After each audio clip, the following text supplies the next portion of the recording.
to the Saturday Night Swirl with your host, Roadrunner89. Hope you enjoy.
Okay, welcome everybody.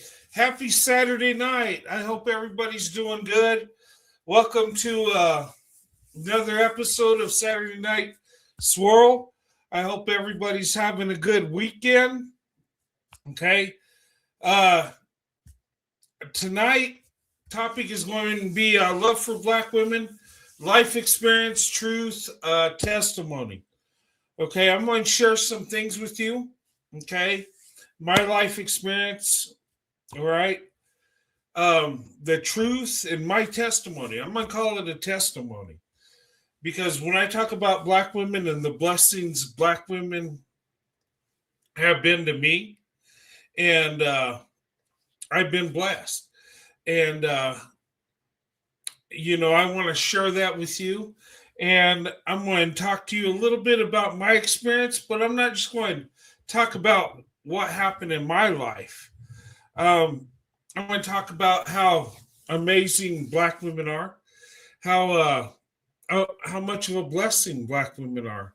Okay, and a lot of us don't see how beautiful and amazing Black women are because the racial barriers we have, because of stereotypes and the propaganda and all the crap we've been told our whole life, how Black people are, and Black people have been told how white people are, and somehow instead of finding out the truth, we tend to believe in what we're told. Okay, we tend to believe in the nonsense, the propaganda, and when I say we, I'm speaking generally. I don't buy off to what people tell me. I like to find out the truth for myself. Okay. And a lot of us are like that. We don't just take what we hear. We find out the truth. Okay. And if we didn't have so many evil people that want to live that segregated lifestyle in 2026, and we can see people for who they really are, I think we'd be a lot better off. I know we'd be much more happier. And but the world is the world, and it is what it is. But for those of us that want to live our life the way we want to and go where we're loved and celebrated, um, we have to get out of our comfort zone and choose our own path. Okay, and a lot of people don't have the courage to do that. A lot of people are in so much fear that they'll miss out on a blessing because of something they're told, or they don't have the courage to choose their own path. And it's human nature to go to the path of least resistance. But when you do that, when you take the easy way out, when you take the path of least resistance, you miss the biggest blessings. You really do. And tonight, I'm going to talk about interracial relationships, Black women, white men. Okay. And I'm going to talk about being real. Okay. I believe, that you should be who you are and not be afraid to let people know how you feel, what you believe. Okay. There's many people in my life that don't believe like I do at all, but I still love them. They're still my friends. Okay. But I want to be real. I don't want to BS nobody and tell them what they want to hear. I want to tell the truth, and we should do that. Okay. Doing that, you're going to have some heartbreak.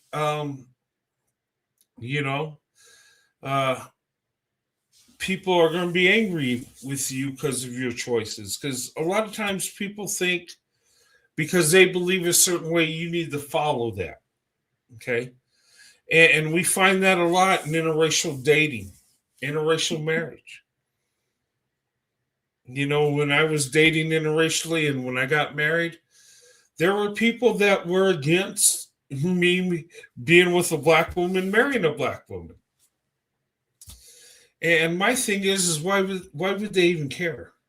If you're my friend or my family member, you should, the only thing you should be concerned about is if I found somebody that loves me and I'm happy. If you really care for me, you would think that, right? But a lot of times we care about people when they tell us what we want to hear. We care about people when they totally agree with us instead of caring for that individual, our friend, our family member. Even though they don't agree with us, we love them for who they are, not for what they believe, not for their religious beliefs, their ideology, their politics. We love them because of the person they are. Okay. And I've dealt with that my whole life, and especially interracial dating and marriage. Believe it or not, I've lost friends because of how I feel about Black women. I've lost so-called friends and family members because I dated Black women and because I married a Black woman. Okay. And that's fine. If you don't love me because I'm with somebody, I mean, to me, that's stupid. But anyway, I don't want to get too much into that. I'm going to show you guys some videos and look. You know how I feel. And my thing is Black women to me have been an incredible blessing. From the time I was a child, I talked to you guys about my babysitter, and that really, that's when Black women really won me over. when I was a child, a toddler, I was littler than most children, and I had a babysitter that called me big guy and gave me candy. So when you're 4 or 5 years old, that means a lot. Um, and I think about that, and I smile, and it's a time in my life I embrace. Okay, and that was a young black woman. I think it was like 16, 17. I was 4 or 5. She used to babysit me. Her parents were a Christian, and we spent time in church. And when I was being babysat, and my mother would pay her extra money because I was on my best behavior. Uh, and when I was a child, I was in the stuff, and I was a hot mess. And I was never a touchy feely type of guy when I was a child or growing up. But somehow, black women had a way of bringing out the love I have in me, the emotions I have. And it's been that way my whole life. And from the time I was a child, um, it just seems like there were times that I was hurting, or something wasn't going right. And for some reason, there was always a black woman that encouraged me or say something kind and uplifting. And and I've talked to you. Look, when I was a teenager, and I turned my life around, and I really got into Christianity, and I wanted to serve God and do all this stuff. And at my church, I was even preaching, and the plan was I was going to be a preacher, right? And I was headed that way. Um, but uh, I met this woman I was into, and let's say I just destroyed my testimony. And the path that I had, it ended because, I felt that I could date this woman, I could live with this woman, even though it's wrong, according to the Bible and scripture. But I had my heart broken. And after that situation, I knew I destroyed my testimony, and I was heartbroken, and I just felt like scum of the earth. And going back to a church where people looked up to me, and I had a future serving God, which I totally destroyed, it hurt. It did. And believe it or not, there's Christians out there that will make you feel so low and judge you on your sin. And it was my fault. I did wrong, and it was a shameful time in my life. I didn't want to go back to that church at all because I knew it, but I had to. I had to rebuild my testimony. It is the hardest thing ever. And people talked about me, people shamed me. But there was an elderly black woman in the church that told me that God has a plan, and that keep my head up. God still has a purpose for me, which is so uplifting. Um, and it's times like that I look back up, and I can just feel the love. And after that ordeal, I met my wife Sandy, and I found my wife. What I prayed for, what I wanted, God had blessed me. And on the day of my wedding, which was the best day of my life, okay, I was happy. Um, I asked Sandy to marry me, and she said yes. And we were at that time, the day of the wedding. You don't even know how happy I was. And it was like my one moment in time where this is the greatest day of my life. Okay. And my wife's family accepted me. And of course, my mother and father accepted my wife, Sandy. So it worked out, right? And I remember right before I was going to get married, I walked in. My wife was late, kind of nervous, but she got her hair done, and it took like her hair looked so beautiful and it was braided, and it was like micro braids, and it took like over 8 hours to do. I think it might have taken like 10 hours, but anyway, and before we did the ceremony, um, my brother-in-law he was like, "Man, this is all right. This is good. This is great." I said, "Yeah, it is good." Okay. And then my mother-in-law walked up to me and she said, you know, me and my daughter, we prayed for you and we waited for you, and here you are." And she said, "Welcome to the family, son." And oh my God. And I was like, in my mind, why did you go and do that?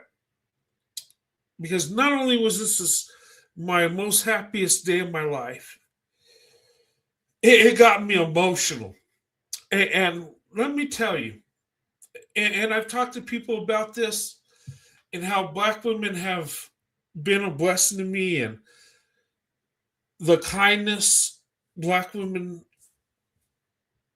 have shown to me. And I was talking to one of my friends at work, and he says, "You know what? You're just all you're doing is internalizing simple kindness." But here's the thing, and I know it's kindness, and people are kind to you, and you know, and I guess some people think I internalize that, and it's no big deal. It's just simple kindness. But when someone you love shows you kindness, you don't take it for granted. And maybe I internalize it, but I embrace it. And that's the beauty I found in Black women that have shown me such kindness. And I love Black women. Look, I always have, always will. And when Black women show me kindness and love, I don't just say, "Oh, well, that's great. Thank you." No, I embrace that. And it hits me emotionally. And I tell you, and it kind of messed me up because my wife was emotional because it was our day, but I think I was much more emotional than my wife. And sitting here in my mind thinking, I shouldn't be getting emotional like this. This ain't a manly thing to do. But I couldn't help it. But because here was a moment in my time in my life where everything I asked for, everything I prayed for, it was happening, and I embraced it.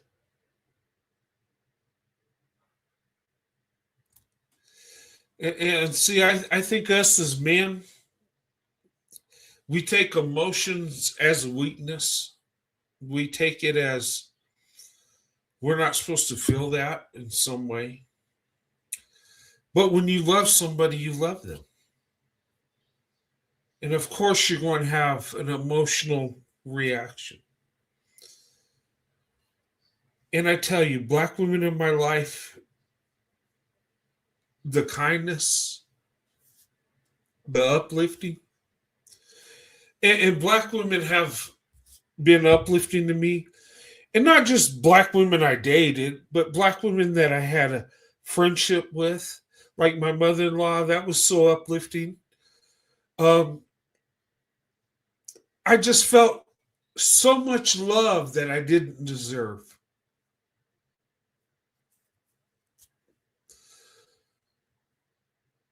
And I don't understand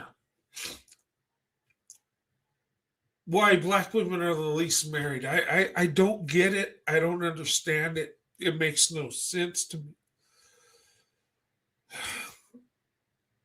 Because in my life, it's so easy to fall in love with black women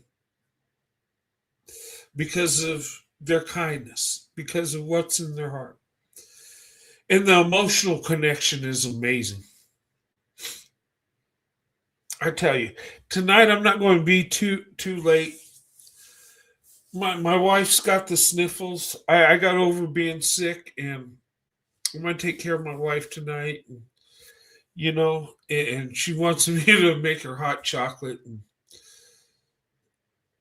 wrap up in a blanket with her and just watch a movie. And with, the weather and the storm out tonight, we got some, winter weather, and it's cold.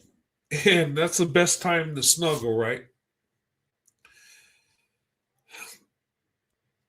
And I got a couple days off to take care of my wife. And I'm going to embrace that, you know. And I tell you, black women have won my heart over as a child.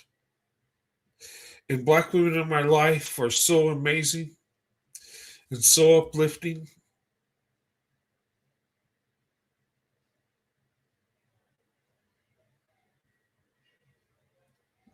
And people ask me, how did your marriage last so long? Well, it's too easy. When you have somebody that loves you much more than you deserve, when when you have somebody that will do anything for you no matter what, and that goes back and forth because I would do anything for my wife. But people ask me why are you just into black women? There's beautiful women of all racial and ethnic groups, and there are. But nobody has touched my heart like black women. None. And people think it's some kind of fetish or sexual desire, but it's so much deeper than the physical.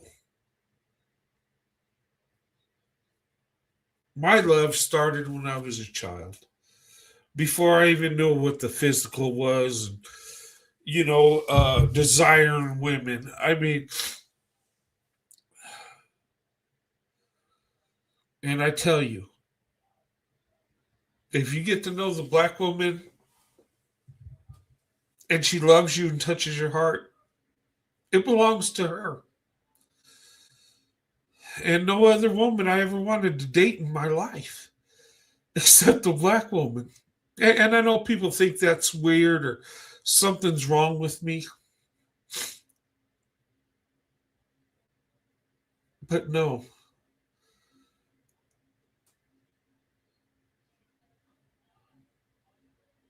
I found a black woman that loves me, and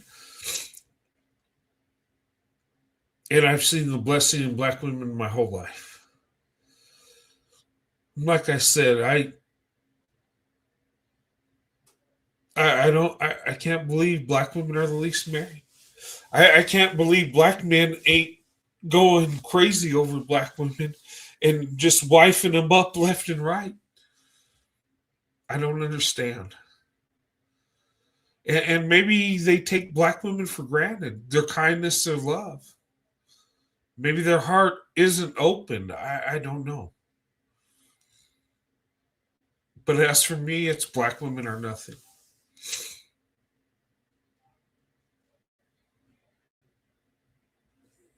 And that's just how I feel. But anyway, let me show you some videos. Okay. Um, and I do encourage people to open up their options. I encourage people to go be with somebody that loves you. And because you might find out they don't look like you, and that's okay.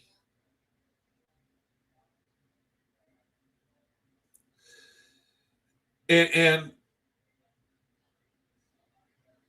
I've had people hate me for how I feel about black women. I But that don't matter. Anything I've ever went through to be with a black woman has always been worth it. And my wife is the most amazing woman on the planet. And people say, well, you found a good wife. We got it. You got a good wife. You got lucky, or, it just worked out for you.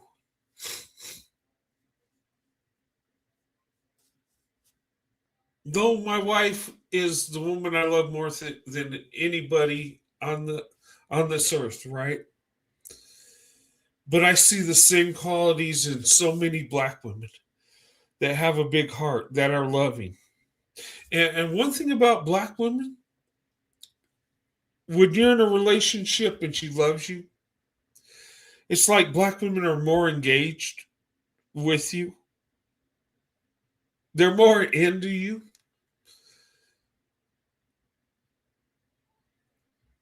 And it's like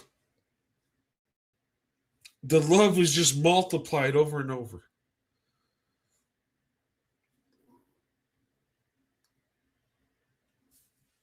Yeah, and I'm telling you,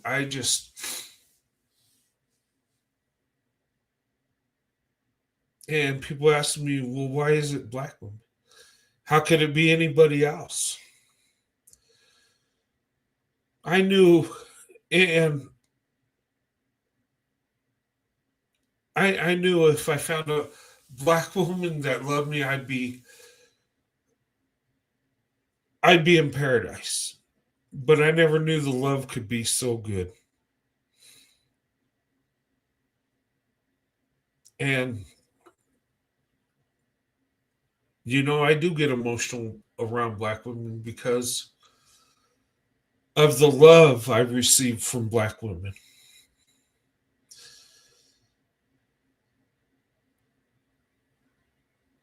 And I can't even explain how it impacted my life so much. I can explain it, but you just don't know. And maybe it's just I didn't take black women for granted, and the love they showed me, I embraced it.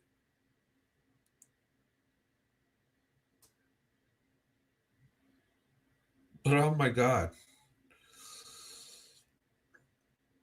I don't understand why others haven't found what I call the hidden treasure, the black woman. And I tell you, black women have impacted my life like you don't even know. When it comes to my love, my faith, my character.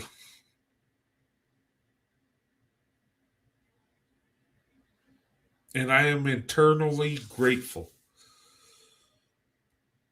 to my wife and other black women in my life that have uplifted me and shown me what real love is, and what it's and how to love the right way. But anyway, okay, I better stop because once I start talking about black women, I do have emotions, and I try to be cool and not show them, but I can't help it because love is a powerful emotion. And I just think, where would I have been without my wife Sandy? I don't even know. I know I wouldn't be happy like I am. I'd probably be miserable. But anyway, Okay.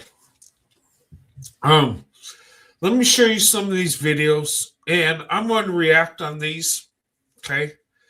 Most of them are loving and uplifting. There's one that's negative. Okay, and I'm going to address it and give my opinion. And I would say before I show these videos, I'd say to men, get to know black women. Because I'm telling you, once you get to know a black woman, and if she loves you,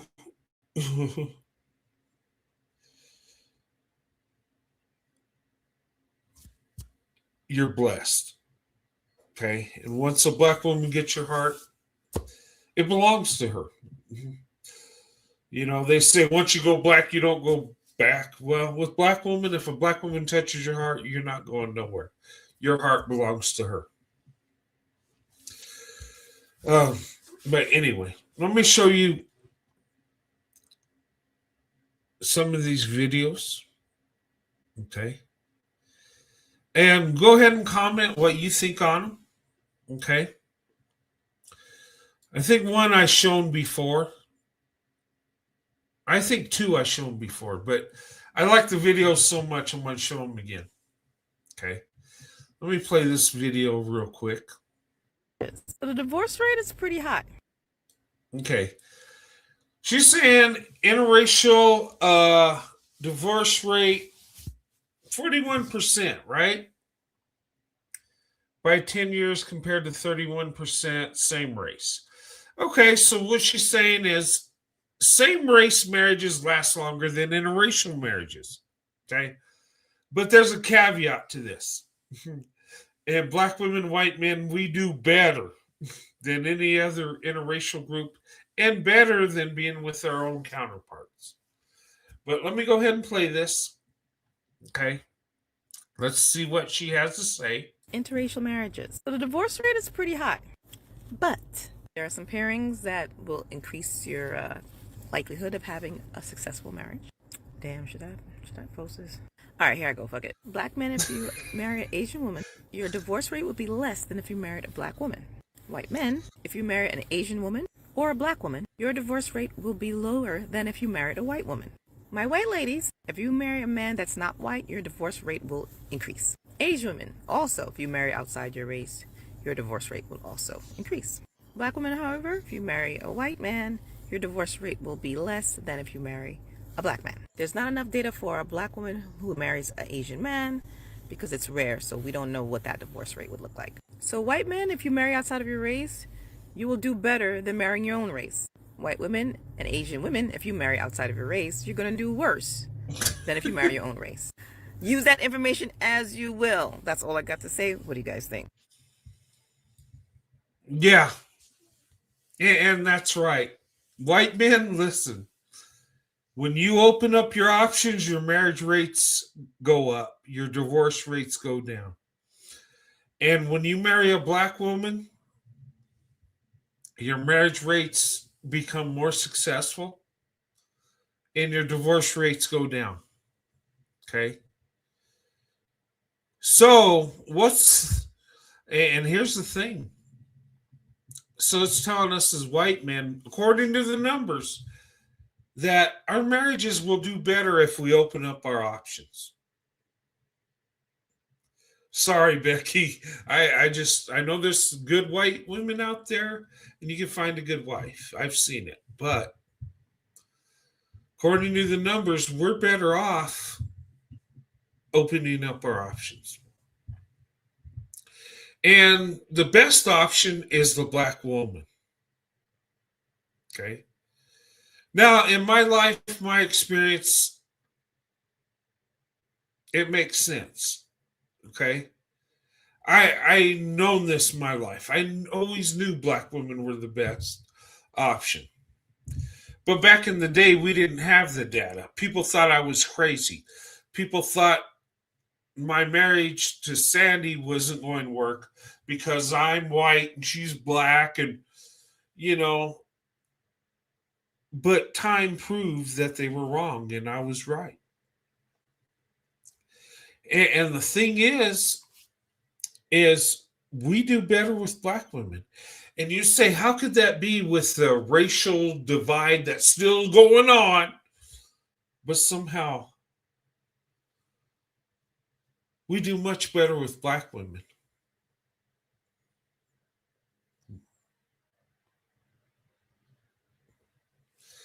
And then when black women open up their options, they do better when they date and marry out. And they do the best with white men. And you would think that would be the least successful. Because of, racial barriers and history.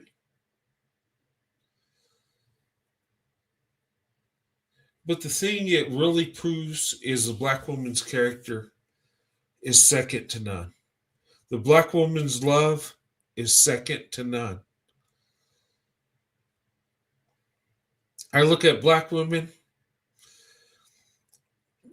and black women I know as friends, black women I've dated in the past, black women that I grew up around, black women that I've known at work or in the church or in the military.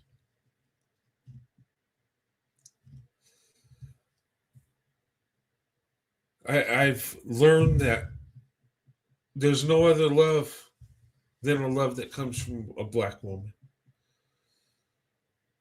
And I'm not just talking about a relationship type love. I'm talking about a friendship love. I'm talking about the kindness black women have. There's something about a black woman, and I've said this so many times, whether she's 20 or 80, there's a certain sweetness about black women, a certain kindness, a certain beauty that you might not see unless you get to know a black woman.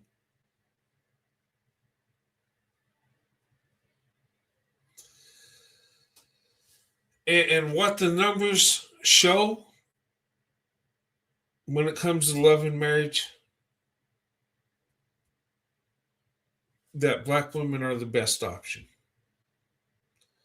And people will argue and say, well, black women are the least married. Why is that? Because the men in the black community aren't getting married. Only 32%.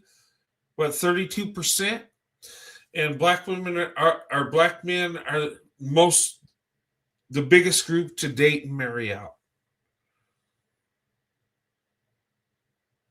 But here's the thing, when black men open up their options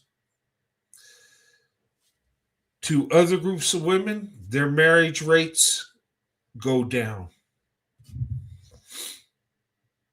And if you look at it, you'll find that black men do better with black women. White men do better with black women. So what's that say? It shows that the black woman's character. And this is, we don't see this because we go at raw numbers.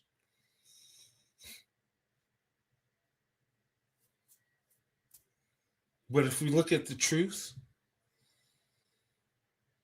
and like I said, it's hard to interracially date. Let's be honest. A lot of white men are kind of, they're reluctant to date black women because they don't think black women like them. And there are black women scared to even get to know white men because of the propaganda and all the nonsense. And that's the reason black women and white men are the least likely to get married. But when black women and white men get married, we lead the way when it comes to marriage. We have the most successful marriage, the least amount of divorces. And it's not that us white men are doing anything spectacular.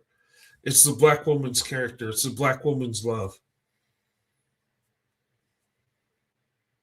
And I'm telling you, in my marriage, I got the best part of the deal. I ain't going to lie. I don't deserve my wife, Sandy, but I'm not going to even lie to you and say I deserve, because I don't. I think I'm a good guy. I think I'm a good man. But the love she has, her character, I really don't deserve that. But I tell you this, I am grateful for my wife's love. I know I'm blessed and I don't take it for granted. I know what I got and I'm not going to let go. But I will tell you this, black women in my life have made me better than I ever thought I could be. And the amazing, beautiful black women in my life have led me to my wife, Sandy. And I look at my life, my path.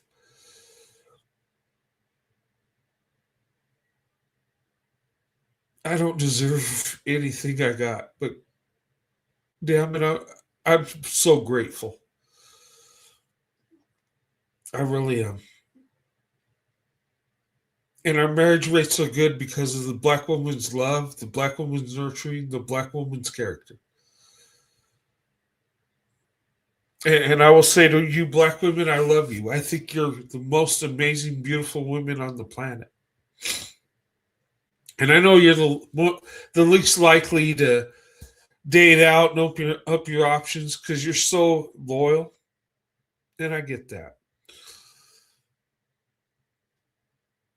But the character, the love that you display is second to none.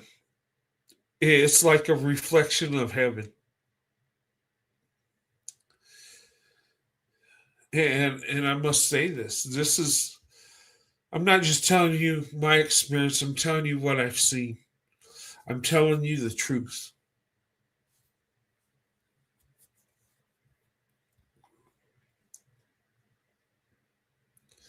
And I think if more men loved and respected black women and did right by black women, I think our nation would be so much better. Heck, the world would be a better place. Because black women truly are a blessing. Black women are God's masterpiece.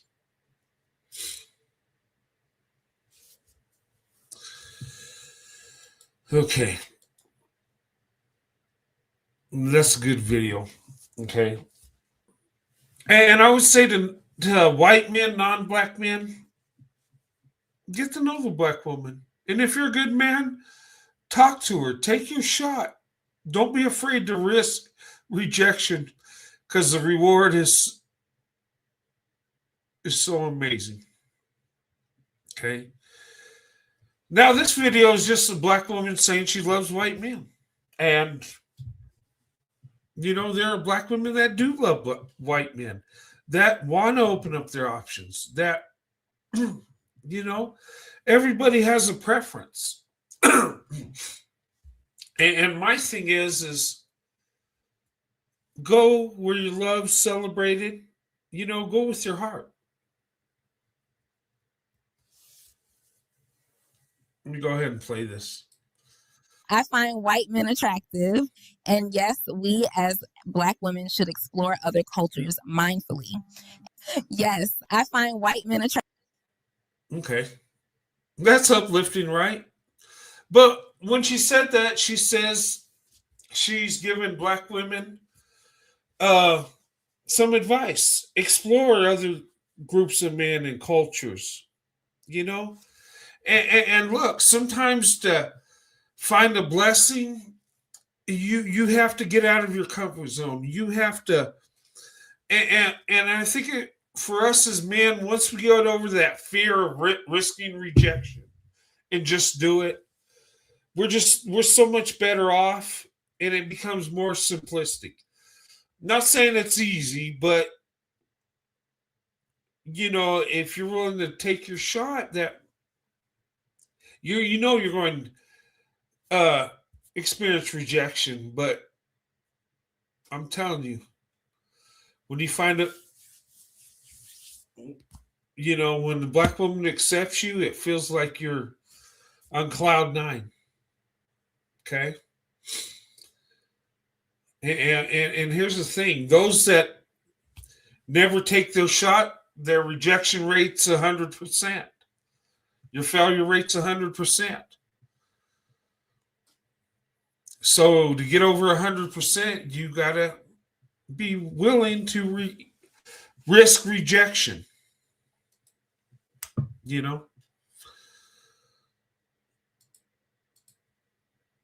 Okay. Let me show another video. Okay. And you know how, and here's the thing, guys, if a black woman loves you and she's into you, please understand that she's been shamed, she's been harassed for being with you. And if a black woman stands with you and ain't afraid of what people seeing her with you, and ain't afraid of standing with you, you're blessed. Because black women are shamed for dating out. They're called sellouts. They're called bad wenches. They're called horrible things. Now, this is white men. Yeah, some people might show hate towards us, and they do. But it's not nearly half what black women go through. So if you're in a relationship with a black woman that's showing you love, embrace it and don't take it for granted. Because I'm telling you, she's going through a lot to be with you.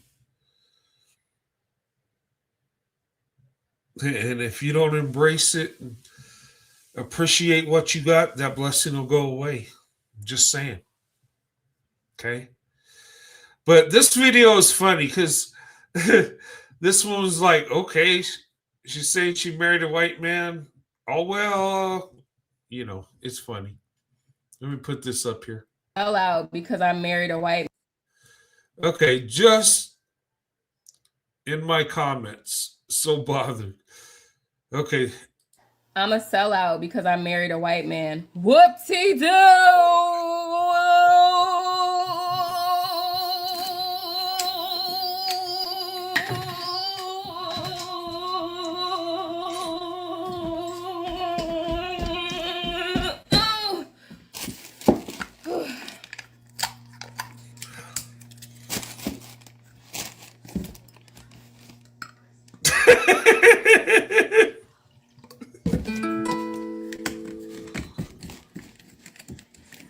Cheers to the person in my comments.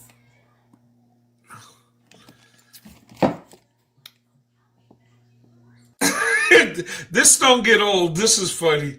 Let's show that again. I'm a sellout because I married a white man. Whoop-de-doo!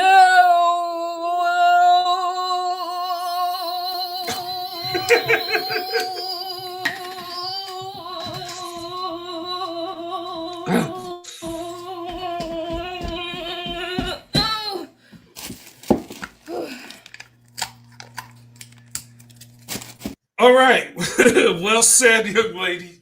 And that's the attitude you got to have. Oh, well, And, I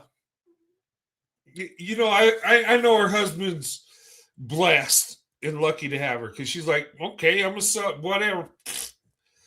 She just gave the world the finger and said, you know what?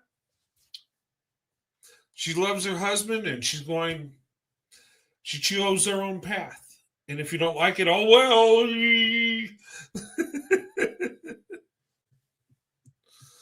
And that's right. I mean, but I love that video. I just think it's funny. And, some people, oh, my God, she's with a white guy. And, they're getting pissed off because she don't care. You can't shame her. And that's beautiful. That's how my wife is. When people say something or say whatever, and that's how I'm. What, you don't like the fact that I'm with a black woman and I say I love black women? Oh, well, that's your problem. But that's a good video. Okay. All right. Now, this next video, okay, this is an amazing video. Okay. And this is a video from Cerebral, and she breaks it down beautifully. And when I seen this video, I was like, oh my God. What she was talking about is like what me and Sandy have. Me and my wife, Sandy, we're from New Mexico. We both grew up in New Mexico. That's where we're from. Okay. Uh, I didn't go to another town or state to find my wife. We come from the same town. She come from a better part of town than I did, but we're from the same place, right? And our culture is so much alike. We grew up eating the same foods, doing the same things, living in the same area, same town, same state. Me and my wife, same religion, right? We're both Christians, and it just aligns perfectly. You know, and I didn't have to go overseas to find my wife. I didn't have to go to another country. I found my wife in my hometown. And sometimes we overlook this. And the best, you know, pairing I think is black women, white men, a lot of times right where we live. Okay? And I'm not saying don't go to another town to meet somebody. I'm not saying that. I'm just saying, you know, in the American culture, black people and white people really is our cultures really that much different? Really, in the real world, it's not. We grew up in the same town, same place, doing the same things. And a lot of times, especially us traditional guys,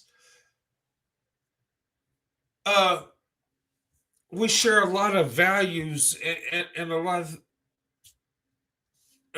of morals that black women do. We really do. And so many times we pair so much better with black women than we do with even white women. And I've thought about that so many times, and why is that? And I think it's because, and here's the big thing, I think black women and white men, we're the workers in our community. We're the workhorse, right? We're the ones that are expected to hold things together. We're the ones that are expected to make things happen. And when we get together, we're not used to getting back what we give. And we appreciate each other for that. You know, like I said, when you're in a relationship with a black woman, she's much more engaged, she's much more involved, she's much more caring and loving. And I don't want to bash white women, but I'll be honest. No one will love you like a black woman does. And I'm here to testify that. Look, if you see my life, you would understand exactly what I'm talking about.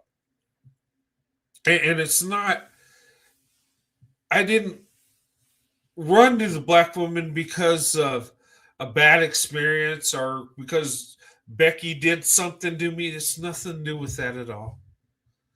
It's just black women have shown me more love, compassion, and more involvement. I mean, I'm just saying. And I think it helped that my parents never told me it was wrong to feel the way I do about black women. So I had a green light right out the gate. And a lot of people don't have what I have. And a lot of people don't see the truth that I see.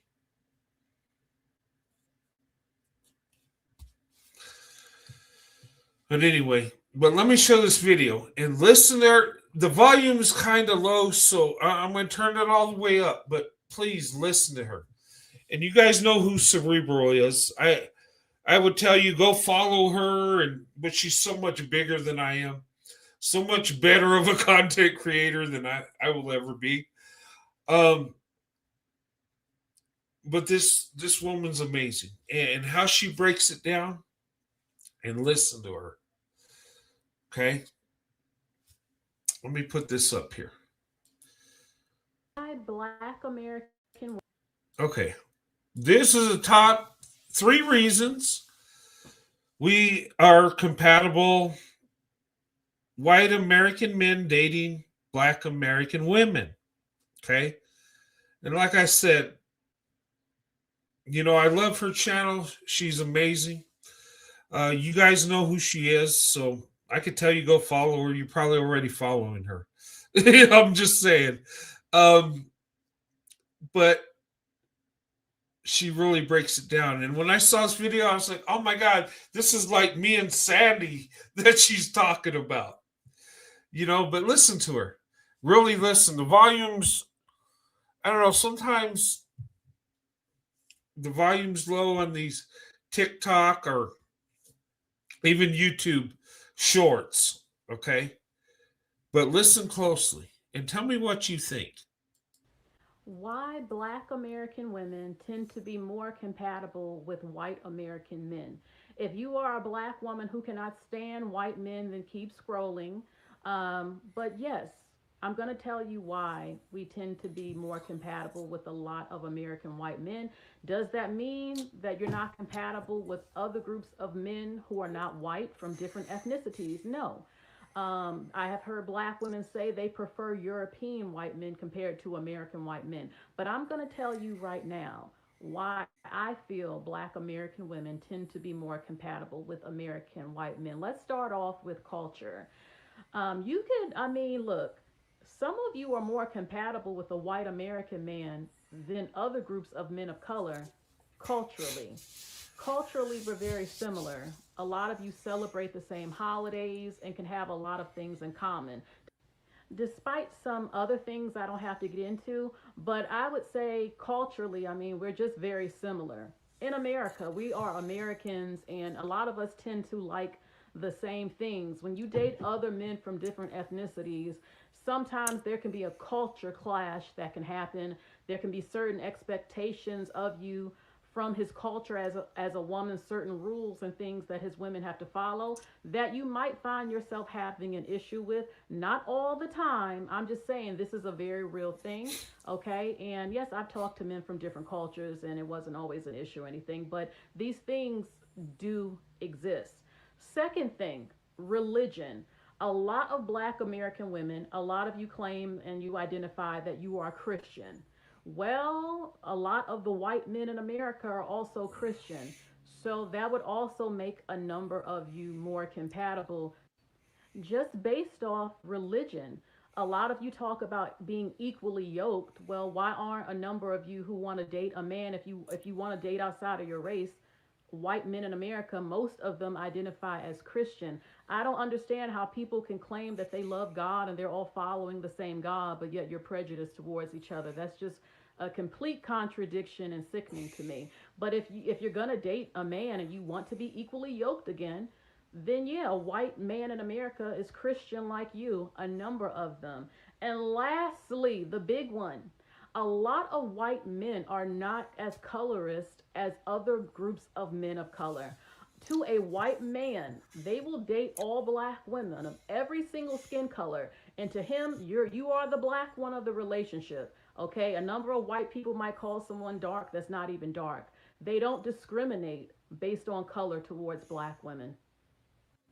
Don't get me wrong, you do have some, as they say, the wigger types who can be a little bit colorist, some of them, but a good portion of white men, they tend to date Black women of all skin colors. They don't just go for Black women who are very dark, because people love to say that. No, a lot of white men, they like a lot of Black women of various skin tones, and they will find you beautiful and date you. versus men from other cultures. When I said other men of color, I'm talking about men from other ethnicities where colorism in some of their communities can run rampant, even worse than what you see in America. And I don't always recommend some of that unless if he's kind of more American. I'm not saying it's like that all the time, but that is a very real thing. A lot of white men will date black women, beautiful black women of all skin tones. So, what do my fine ass white kings have to say about this video? Okay, so that's it for this video for the other fine ass kings of different ethnicities. I think a lot of men from different ethnicities are very fine and very beautiful, and I've talked to them. But this video is about the white man in America and the black woman, okay? If you are a hater and prejudiced, there's no room for that up over here. I don't care if you don't like it or not. Keep it moving, all right? Keep the comments respectful. And I cannot wait to hear what you have to say. Bye. All right. Wasn't that an amazing video? You got to love Cerebral. And she said the fine ass Blakey. Well, I'm going to identify with that. No, but seriously, that is so true, though. Oh my God. I look at my wife, Sandy, and we share the same culture. We eat the same foods. We grew up doing the same things. And we're from the same place. And it works out beautiful. Same religion. We're both Christian. It just works. And she's right. And I've said this too. I've talked to people and I've said, with in America, you got some black women that are pro-black and upset with white men because of the past and slavery, Jim Crow, and all those evil things, and look at us white men in a negative way. That happens, but in today's world, we're really so much compatible. And it's a beautiful thing. And I've said, and I made a statement, and don't get me wrong, black women around the world are beautiful. I just, if I lived in Africa, I would have had an African wife. If I lived in Jamaica, I'd be with a Jamaican woman. You know what I'm saying? If I lived in South America, I would have an Afro-Latina, right? I mean, I love black women. Black women are the most amazing, beautiful women in every country, every continent, okay? But honestly, I'm going to say, even though there's that racial divide in America and that stuff going on, honestly, I do better with a black American woman because we share the same culture. And there ain't no culture shock. There really isn't. And my thing is most men are going to be with women in their environment, within their culture. Okay. I've dated black women exclusively. I'm married to a black woman, but all the black women I've dated and had relationships are black women in the place I live.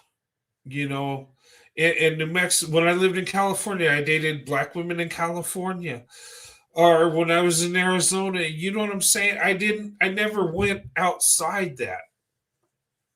And I'm not saying it's a bad thing if you do. I'm just saying, for me, and maybe it was the times we didn't have the internet and dating sites, so you approach the women that you see, okay? But I think our relationships were stronger then. Our relationships were easier because, with me and my wife Sandy, I mean, we were so much alike, it wasn't even funny. We both come from blue collar families. Both our families are military families. Um, Blue collar, y- you know, families, and it worked. Both our families were Christian and spiritual, so it just, and I think that's what Cerebral is talking about. But she was on point, and it makes sense. Now, is that what she said apply to everybody? Of course not.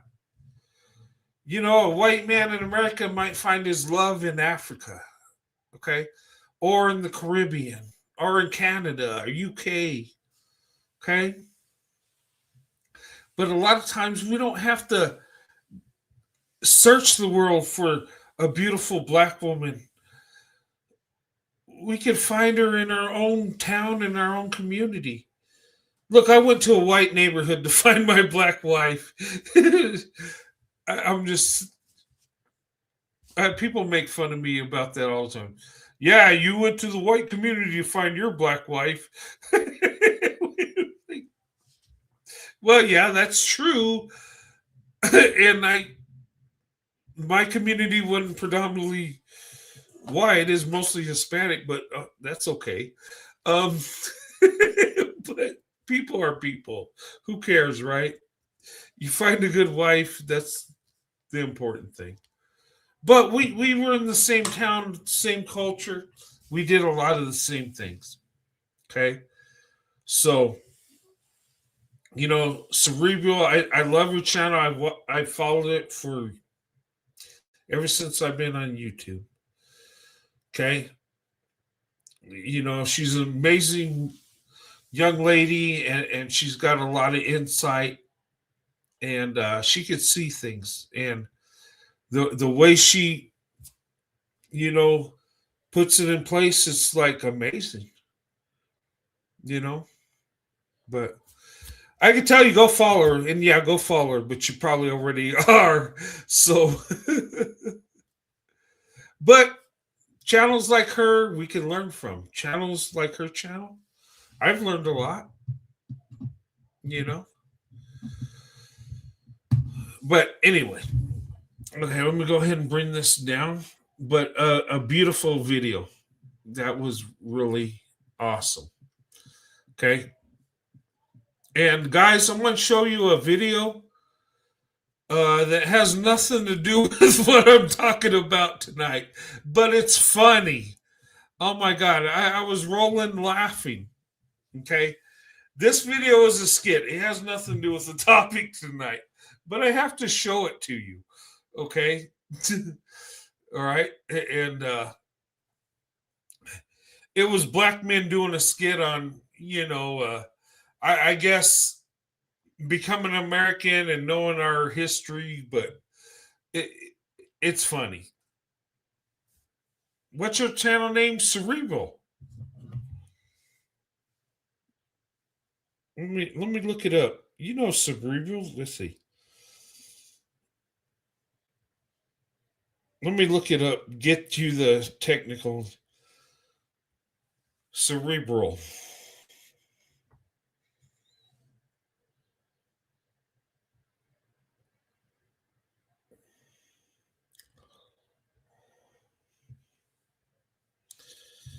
Uh,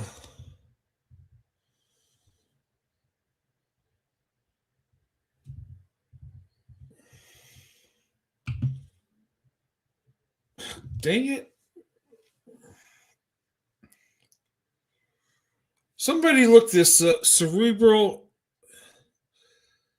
Uh, Cerebral TV. That's right. Cerebral TV. Yeah. Cerebral TV. And if you guys don't know, look, she got 70.9 subscribers. Okay. That's a lot. Okay. And I'll show you. Let me see if I can Dang it. Sorry, guys. Okay. Can you guys see that? I know the lighting is Cerebral TV. Okay. Go over there, watch her channel, show her love. Okay. She's a huge channel.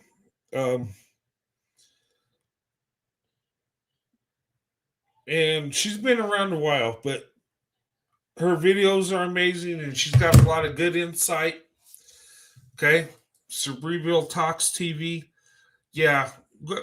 If you don't know who she is, and I'll be amazed if you don't, but if you don't, go follow her, watch her channel. Okay. Go show her some love, throw her some coins her way and say, hey, doing great stuff. Love Cerebral. She's amazing. Okay. But yeah. All righty.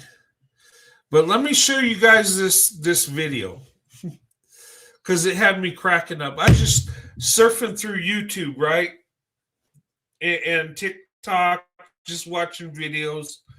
And TikTok gets addicting because you go through and you watch these short videos, and I got a YouTube TikTok channel that I show some of the videos I make here over there, and I follow Black women's channels because I love to support Black women. Black women are amazing, so I support a lot of Black women channels, and a lot of Black women channels. I'll throw them some coins every now and then, just to show them love. But I was going through looking at videos and I found this one, and it's hilarious. It's a skit, but the guy that acts it out, it seems like it's kind of real. But anyway, United States, North Philly. Okay, all right. Bros are partially correct, though. Okay. But anyway, watch this. What is the capital of the United States? North Philly, When is Labor Day? Monday to Friday. Who wrote the Declaration of Independence? Snoop Dogg. No. Shit, my nigga, please. Who fought in World War I and World War II? Crips and Bloods. Okay, who's the first colored president? Donald Trump, the nigga is orange. Yeah, man. It's the wrong place, man. My nigga, please. I'm a that nigga up in these streets.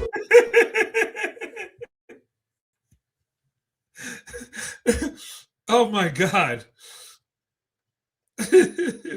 Watch this again. This is funny. It's a skit, it is, but this guy acts it out really good. What is the capital of the United States? North Philly, When is Labor Day? Monday to Friday. Who wrote the Declaration of Independence? Snoop Dogg. No. Shit, my nigga, please. Who fought in World War I and World War II? Crips and Bloods. Okay, who's the first colored president? Donald Trump, the nigga is orange. Yeah, man. It's the wrong place, man. My nigga, please. I'm a that nigga up in these streets. Okay. I just had to show you that. It was hilarious. What you say the capital of America, North Philly? Who wrote the Declaration of Independence? Snoop Dogg. I just thought it was funny. All right. We've seen some beautiful videos, right? Okay. That video was funny. You gotta admit, they did a good job on that skit. I was rolling laughing.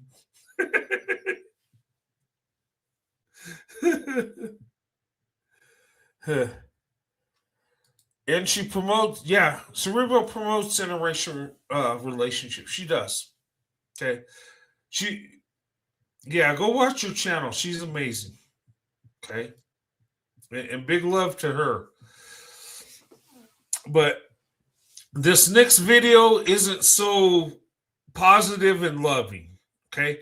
And I think, okay, and guys, and I don't want to be mean to this person that made the video, but the video I'm going to show you, it seems like it's a trans woman or trans man.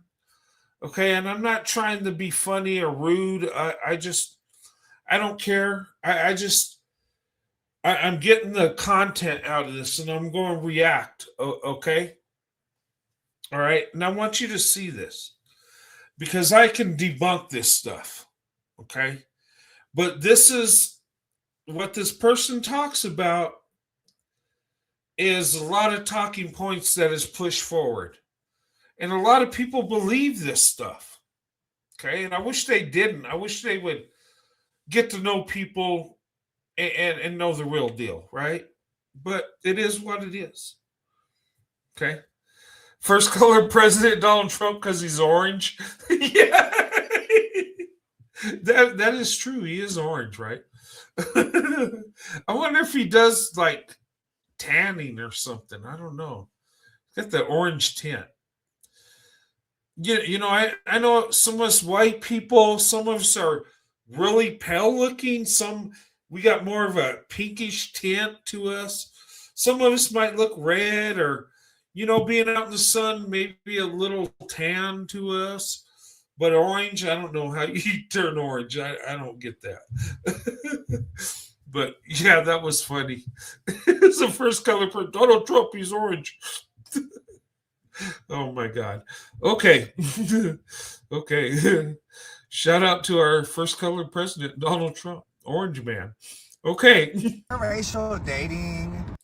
Okay. I think this is a guy. I'm sorry. But maybe I'm wrong. Okay, and I'm not trying to be funny or attack this person. If interracial dating Okay. is not Okay, stop. Okay. He said then interracial dating isn't self-hate. I guess what he or she is trying to say, let me be politically correct. That is a trans woman. Yeah, I think so. I know so. I mean, I'm gonna go on a limb, okay? But I'm not here to bash this person. I'm just getting the content, okay? And I'm going to react on it, okay? And let's hear this. if interracial dating is not self-hate, can you name me one white country or any non-black country that treats black people as equals?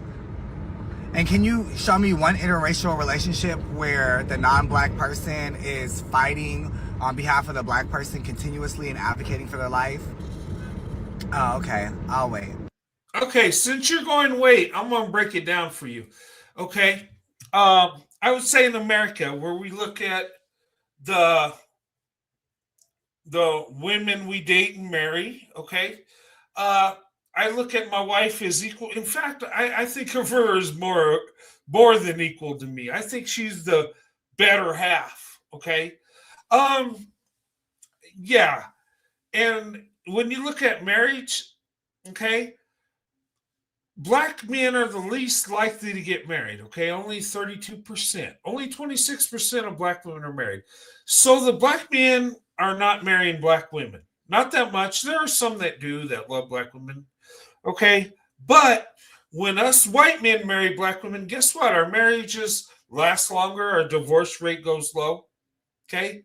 We love black women. And look, you can look at my life, and I would give my life for my wife. And yeah, maybe we don't look at black women as our equal. We look at them as more than our equal. We put black women above ourselves. Okay. And that's what traditional white men do. We put our wives above us. We look at women as the prize. Okay. As the treasure. That's how we look at women, black women.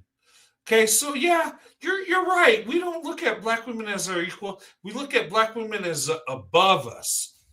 Okay, so yeah, if the black woman's above us because we think she's more valuable than us, then yeah, you're right. Okay, and if our marriages last longer, that's proof in the pudding right there that we do better by black women. Okay, than black men do. Okay, you can argue with me all you want, and you can say that, white people don't look at our spouse as equal and all that nonsense, but that ain't true. Okay, we're opening up our options more than we ever have in our life, and our marriages are lasting with black women. And I don't know about you, if I was with a woman I didn't think was equal or lesser than me, I would not date a woman that I felt was lesser. So you can dismiss me with that BS, okay? But what I will tell you is marriages in the LGBTQ are the worst and do not last as long as any marriage, okay? So do you guys really care about each other? Are you more worried about what white men think about black women or putting ourselves on equal leveling? I'm just saying.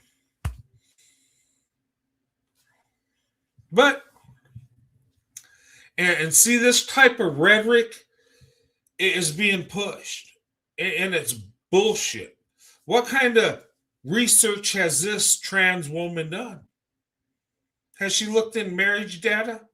Has she looked in successful marriages? Has she looked at our biracial children and how our biracial children do in school? How many of them go to college and get degrees? Because I'm telling you what, all my kids are college educated.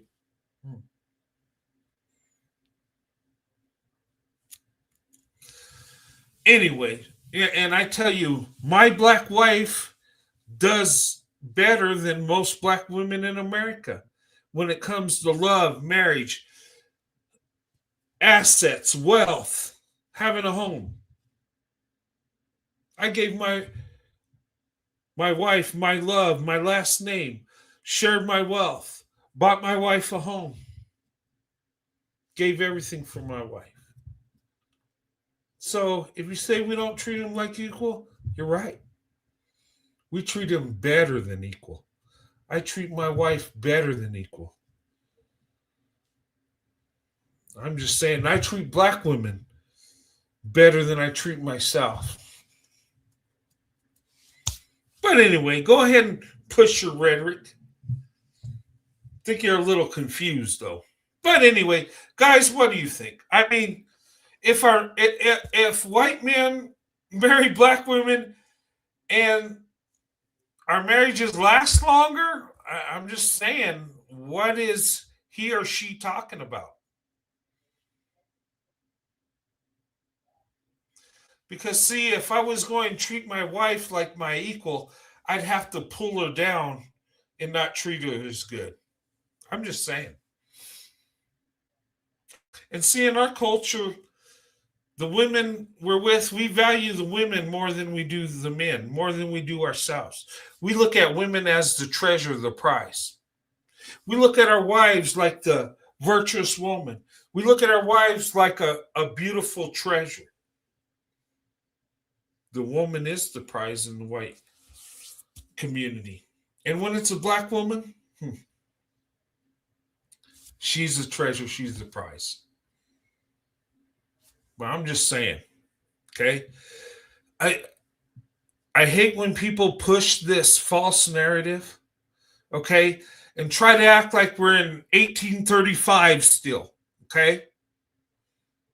This is BS. This is, okay? And really, the men that are really treating black women the worst, it's not white men. Black femicide, who's the biggest group of men committing it? I'll wait.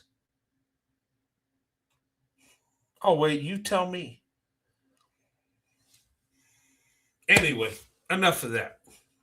Tell me what you think. Am I wrong? Is she right? Do us white men treat black women just so horribly?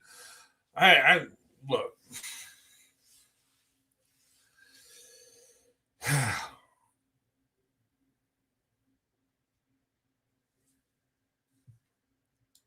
It's fear-mongering, particularly does not look at women of all races equally. They're trying to scare black women. They are. And that's what it's all about. They're trying to scare black women to stay away from white men. Okay? That's the whole purpose. Because let me tell you something. They don't care if the black man goes with the white woman. Okay, they really don't. Now, there's some black women that get upset because the black man will trash black women when he gets with Becky. Okay, that does happen. But really, who's shaming the black man for being with a white woman? And then, of course, somebody say, well, look back in Jim Crow and slavery. Well, yeah, it was bad there. Okay, I get it. Okay, and here's the biggest thing. Anytime I get in a discussion, and look, when I say things, when I tell you something, I believe it. I don't tell you stuff that just to get a rise out of you. Like, take, for example, I said one night, I said, I don't think there's systemic racism. And oh my God, people got so mad at me. Roadrunner, you don't know what the hell you're talking about, and they start going Jim Crow, slavery, and when black people were oppressed. I said, I get it. I know it happened then. That was systemic racism. I get it. But in 2026, where is the law that says that are holding black people back, that is really pushing systemic racism? Show me that, because I'm being honest. Okay, I know there's racism, and there always will be. I get it. But where are the laws in the books that are just not letting black people get ahead? I want to know. Okay, I'm not right on everything. Maybe something I'm missing. Maybe me growing up in New Mexico with my black wife and my loving family, I've been sheltered from racism and all this other crazy stuff. Maybe that's what it is. I want to know. I'm trying to learn here, guys, but I'm being honest. If I don't think it's there, it's not I'm being mean. I just don't see it. Okay? And here's another thing. I see pro-black content creators saying, yeah, white people get together and they can't wait to say the N-word, and that's what they do, and they really don't like black. And I'm like, who are these white people? Because in my family, there was never anybody just spewing out the N-word. We don't do that. But I'm sure there's white people that do, but I've never been around that. And people think I'm a liar for saying that. But I think there's like such a narrative that we assume people are a certain way. We're going on the stereotypes of propaganda. And then we look at history. Oh my God, slavery happened. These white people were evil back then. Yeah, but does that make me that way? I mean, I don't agree with that stuff, right? But the reason I talk about it is not to be mean to nobody, not to tell you what you're telling me is wrong. I just don't see it. And I'm being honest. Okay? I know black people were treated like garbage. There's no doubt. Some of the things I've seen when I study history and past, I can't even believe some of the things. But in 2026, people are talking like that stuff's going on right now. And they're just current. I just want to know. And if something's happening, let me know. But anyway, okay, I'm just talking, just my thoughts. And I believe in honest talking. Because if I tell you what you want to hear and say, oh, yep, you're right, everything you say is correct, I totally agree on everything, then we're not being honest. But,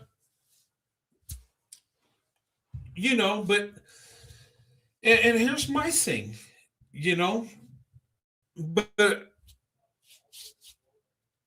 in my family, I could date black women. That wasn't never a problem. My family loved my wife. In fact, I think they love her more than me. That ain't hard to do. Okay, I better stop because I'm going to implicate myself. And it just shows, yeah, my wife's the better half. I ain't going to lie.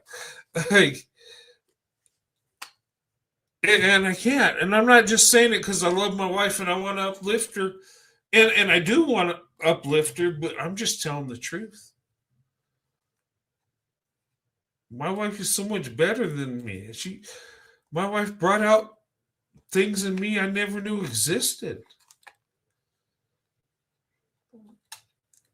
And that's the thing with free thinking and seeing what I see in real time and not just what people tell me. I found out that Black women are amazing. I found out Black women are truly the better option. This whole BS that a woman of your own race can only love you crap is garbage. No one will love you like a Black woman does. If she loves you, you're set for life as long as you're a good man and do right. You don't even have to be really good. Just try real hard and be a good guy.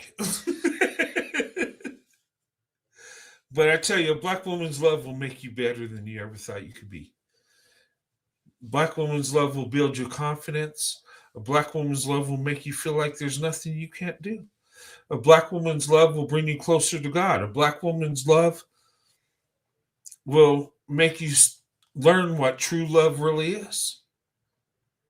And I stand on that. 10 toes down, my toes are anchored in the ground, digging deep. And I'm not just saying that. And here's the thing. I love when Black women and white men, or Black women and non-Black men get together and find love and compassion for each other. You know, have a relationship, get married, have families. I love seeing that.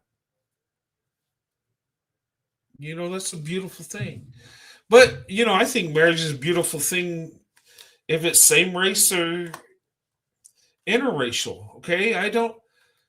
I never want to see anybody's marriage be a failure. I want everybody to have a successful marriage. I do.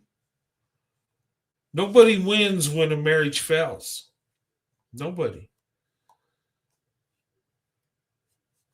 Especially within the family, the wife, the husband, the children, they really lose. In society, you know, children might have heartbreak and turn to crime and do bad things because it didn't work out with their parents. Not saying that's what happens, but sometimes it does. A stable home for children is very important. Not just for the children and the family, but for society.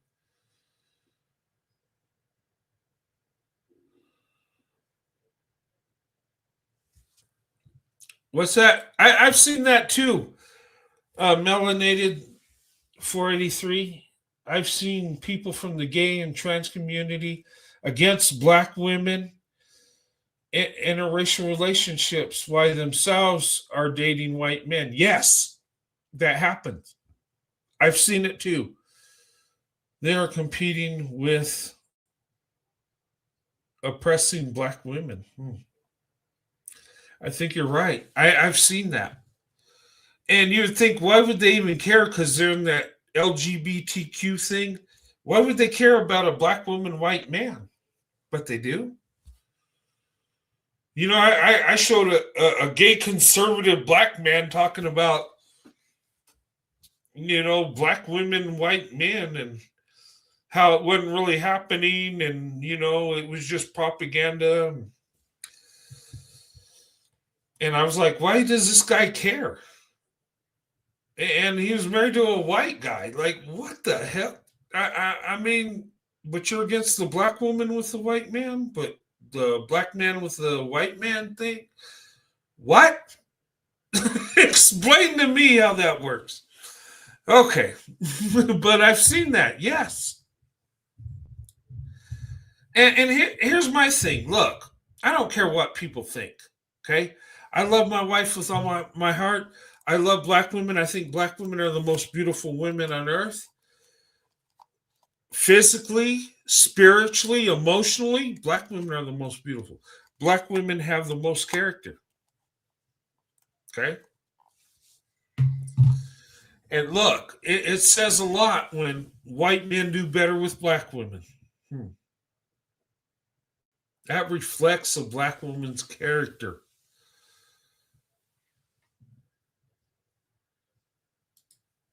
Yes, that gay conservative black man loves white men, but he hates black. Yeah, and I don't understand that. And I don't understand why some of these black conservatives trashing black women. Like, what? And look, I'm socially conservative. I mean, I believe in family values, the nuclear family. I believe in, physical conservative. I mean, I'm just, you add me up, and I'm conservative from my faith, from my core values. I've been raised, my morals. I mean, I'm conservative. I don't run around with a MAGA hat, but I'm conservative. And, some people hate me for that, but I find it crazy that a lot of black people believe like I do. But they try to mesh it with political parties, and it ain't always that way. But yeah, I've seen that, and I don't get that.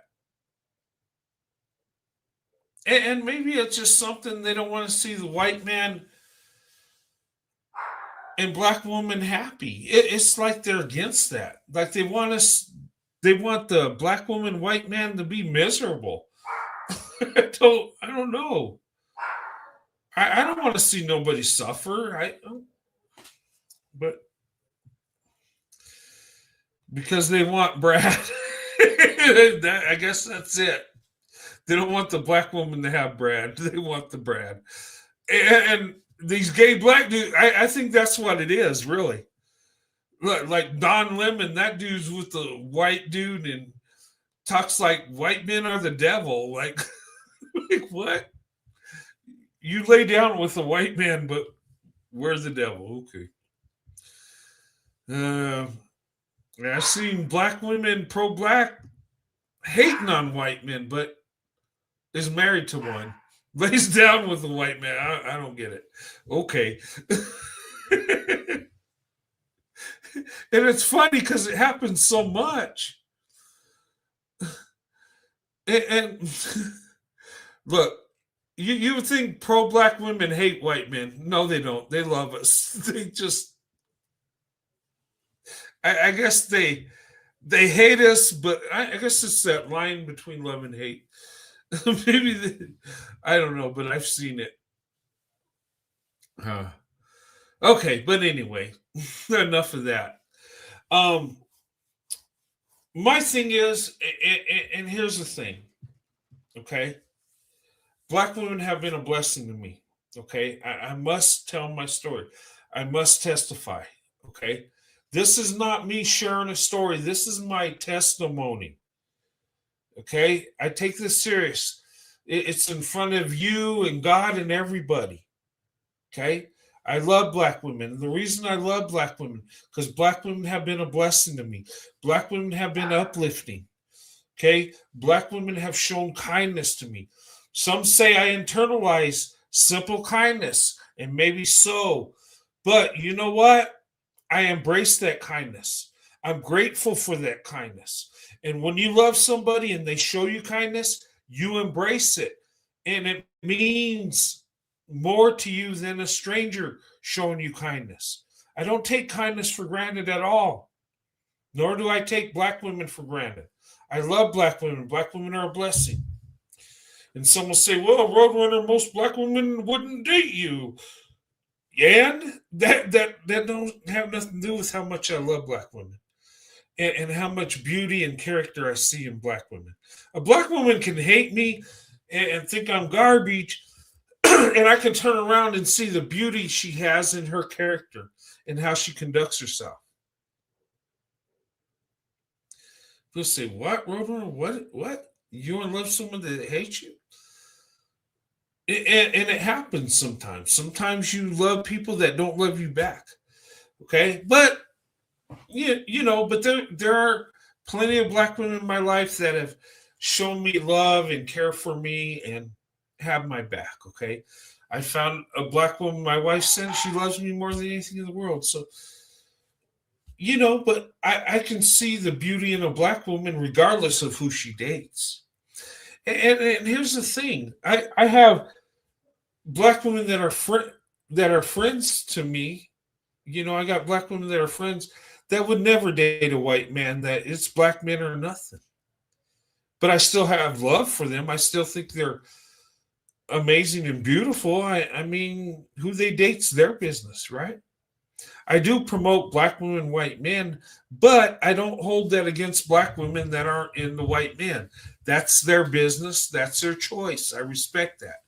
Just like people of a different religion, I don't hate them because they're not my religion. I still love them. I still have a friendship with them. I don't cast them out. And politically, they can disagree with me politically. I don't cast them out because they don't agree with me politically. And damn, I wish in our country we would get out of that political bullshit and just value each other and love each other. I wish we could fight it out at the ballot box instead of out in the street. This is getting stupid. But that's how I feel. Okay, and it's not hard. I can see beauty and character in people that don't agree with me. Oh my God, they disagree. I still love them, right? And in my religion, it teaches that we love everybody, even though they don't agree with us. And the truth about Christianity, we don't force it upon people. They have to accept it. It's up to them. But we don't hate them because they don't choose the same path we do. Okay? But anyway, and I don't want to get off too much in this, okay? But, going back to the topic, black women have been a blessing to me. And I do have a lot of love for black women. Black women that are my friends, I have their back. I do. And and sometimes on YouTube, TikTok, I'll throw some coins black women's way. And I don't even have to know who they are. Okay? I just see things they're doing. I love their content, and I just show love. That's all it is. But the reason I have a lot of feelings and emotions for black women because I felt that love. I felt, and I'm grateful for that. And that's made me a better person, a better man. Black women people don't even realize how much impact black women have been in my life. And it wasn't like, oh, I'm going to follow black women and do it ain't that at all.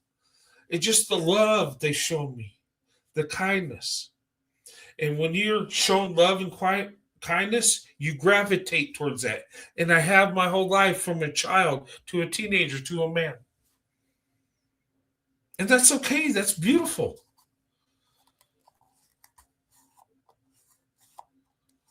And it's only right that I tell the truth. It's only right that I show love towards black women. And why wouldn't I? I'm married to a black woman. My children are half black. So, and I love my wife's family. They've been amazing to me. And thank God my parents never tried to stop me. Maybe that's why I'm blessed. Maybe I was never told it is wrong, so I was able to see the beauty in black women.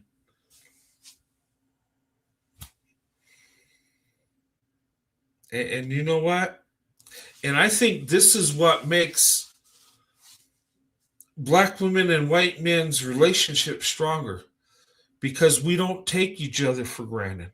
In fact, a lot of times we don't expect to receive love from each other. And when we do, we appreciate it. Why? Because it's not expected. When I started dating, I didn't think many black women would like me at all. I thought, but I had such love for black women that I was determined to find that one black woman that loves me, you know, and I'm not going to stop till I find that. But along the way, I found out, you know what? There are plenty of black women that want to date out. There are plenty of white men that love black women.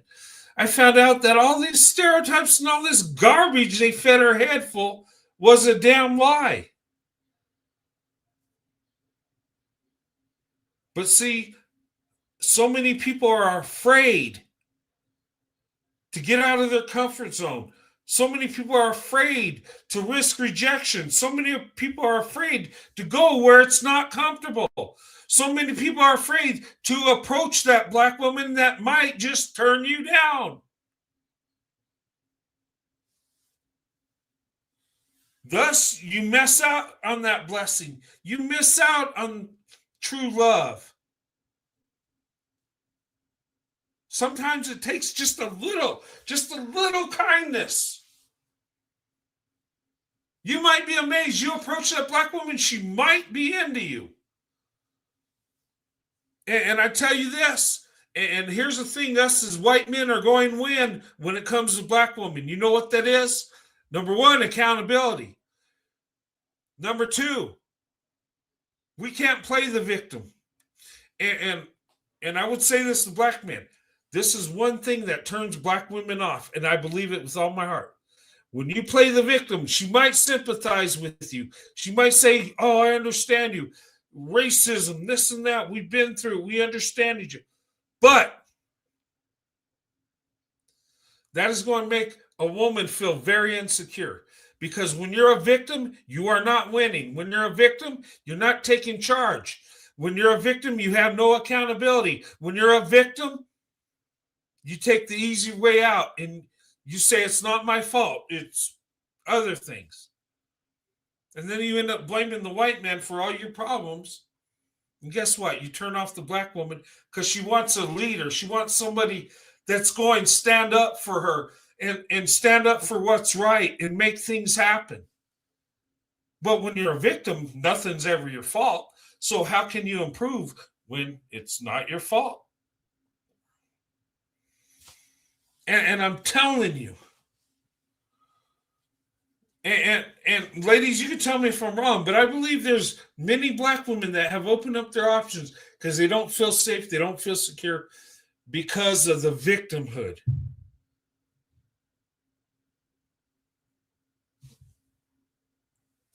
And look, I understand there's racism. I got it. But I'm telling you, psychologically, women want a man that has that can-do attitude, a man that's going to make things happen. And when you're the victim and you can't help it, and you just, you know, it's your misfortune, and it's not my fault, but okay, you're not building, you're not doing nothing. And I'm telling you, and I believe this, I believe women will go for a crooked man that has self-confidence than a good man that's a victim. Tell me I'm lying. Tell me I'm wrong. I'm not always right. Sometimes I'm dead wrong. But I believe that's what it is.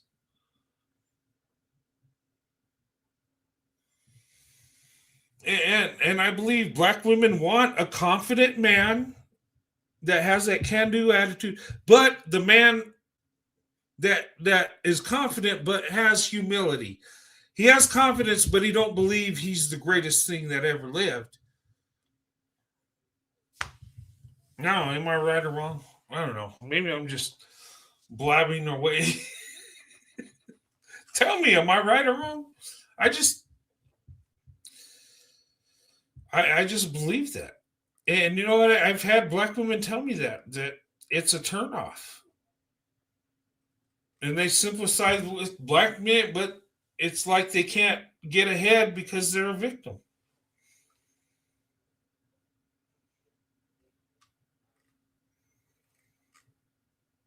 I don't know.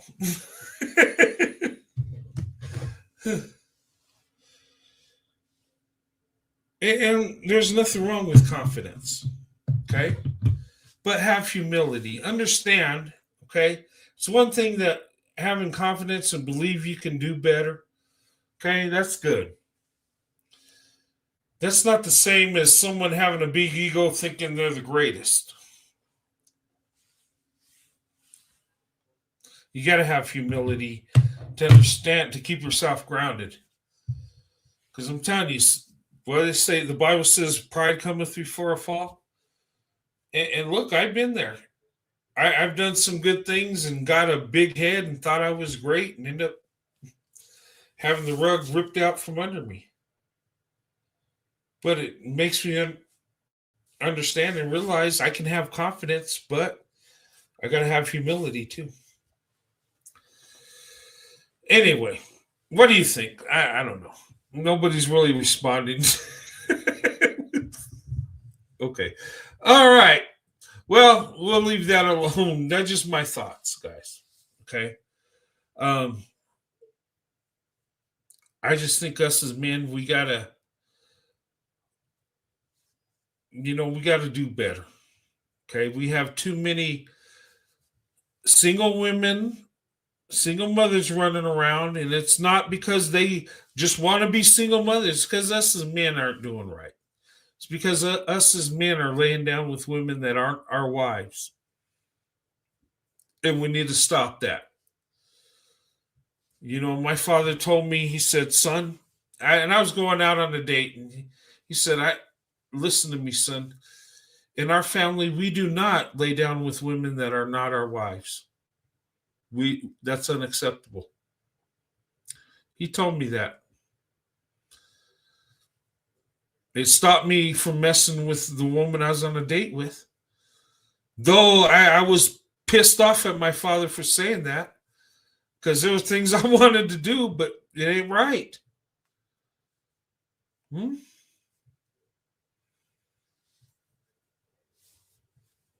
And look, we do better as men, we end up better. And from what I'm seeing, there are so many amazing Black women out there. And it's a shame that so many weak men that can't do right by them. It's sad.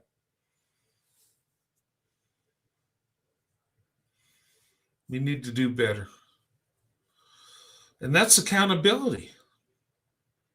We cannot tell women they need to do better and they need to do this when we're not doing it as men. That don't make sense.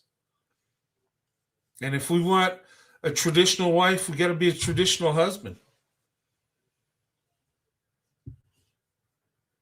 Just saying.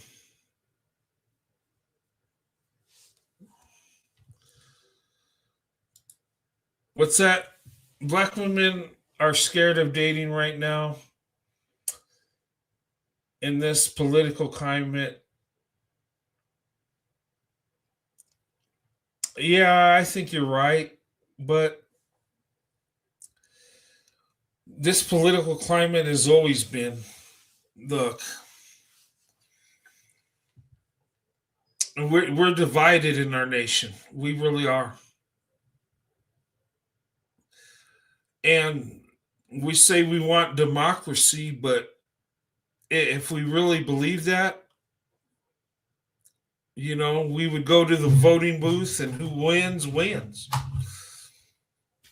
But I'm not going to get into politics because that stirs up all kinds of crap. But, I mean, you can still find a good man, a good wife, regardless of the politics. I think good people find good people. You know, and sometimes when things are crazy, maybe that's the best time to find a good wife or husband and cling to each other. Look, I look at my life, and was there Was there ever a time it was a good time to interracially date to where nobody would mess with you? That the climate would just totally accept it? No.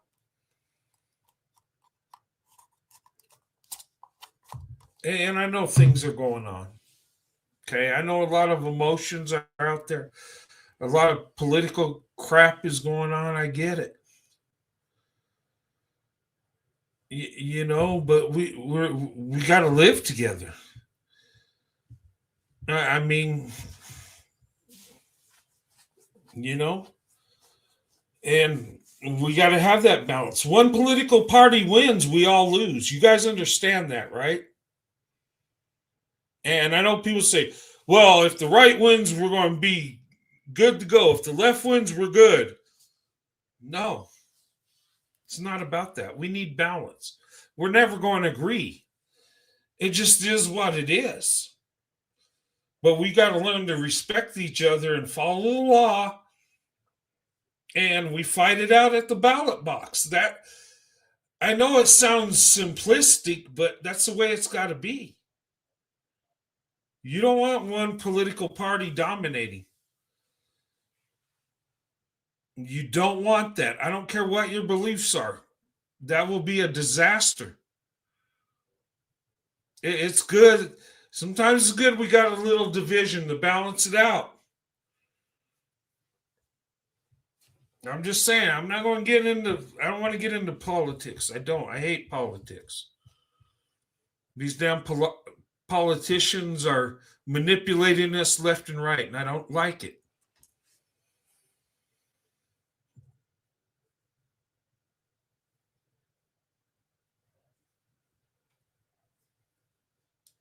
What's that? I always tell black women who are digital nomads working from home to find a husband in European countries like white men. You can do that, but would that solve it? I mean, there are good white men here. There are good black women here. We don't need to go overseas. There are political idiots in Europe too. I'm just saying.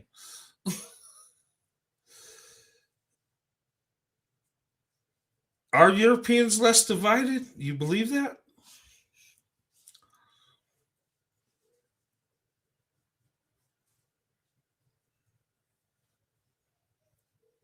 And maybe they don't have the opportunity to be divided. I don't know.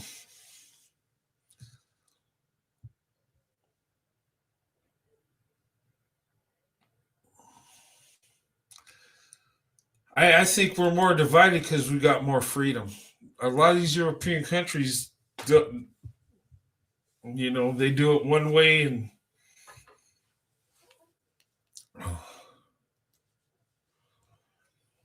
but if it's better in Europe, maybe. I don't believe that though. I really don't. I believe I think our country is the best country in the world. I believe that. Okay. And if you don't think so, I'm not mad at you. I mean, that's your belief.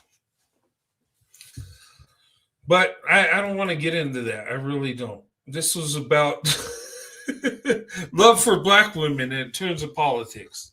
I don't want to go there. I don't. Okay. I really don't.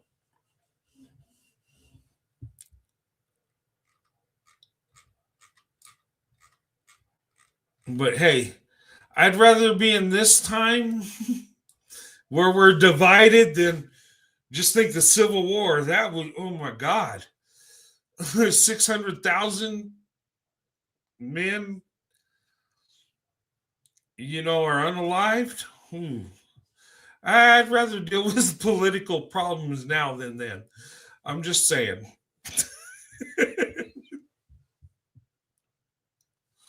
Anyway, okay. All right. I don't want to get in politics. Don't bring me there. Don't carry me there. Okay. I love my country. I love the people in my country. And I'm going to leave it at that. Okay. I'm not going to dump on my country. Okay. I'm just not going to do it. Okay. All right, guys. I'm itchy. Okay. But anyway, Black women have been a blessing to me, and that's what I want to talk about tonight. And that's my life. That's my testimony. Okay. And I thank God that my parents never stood in the way, and I had the courage to approach. And many times that's all it takes is just having the courage to just do it. Sometimes you just do it and it works out. It's not rocket science. It's really not. You know?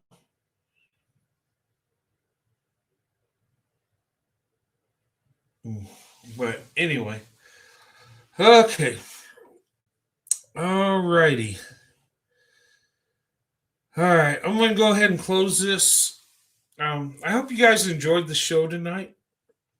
I'm going to give you a preview. Hey, did you guys vote? I put a poll out there. Okay.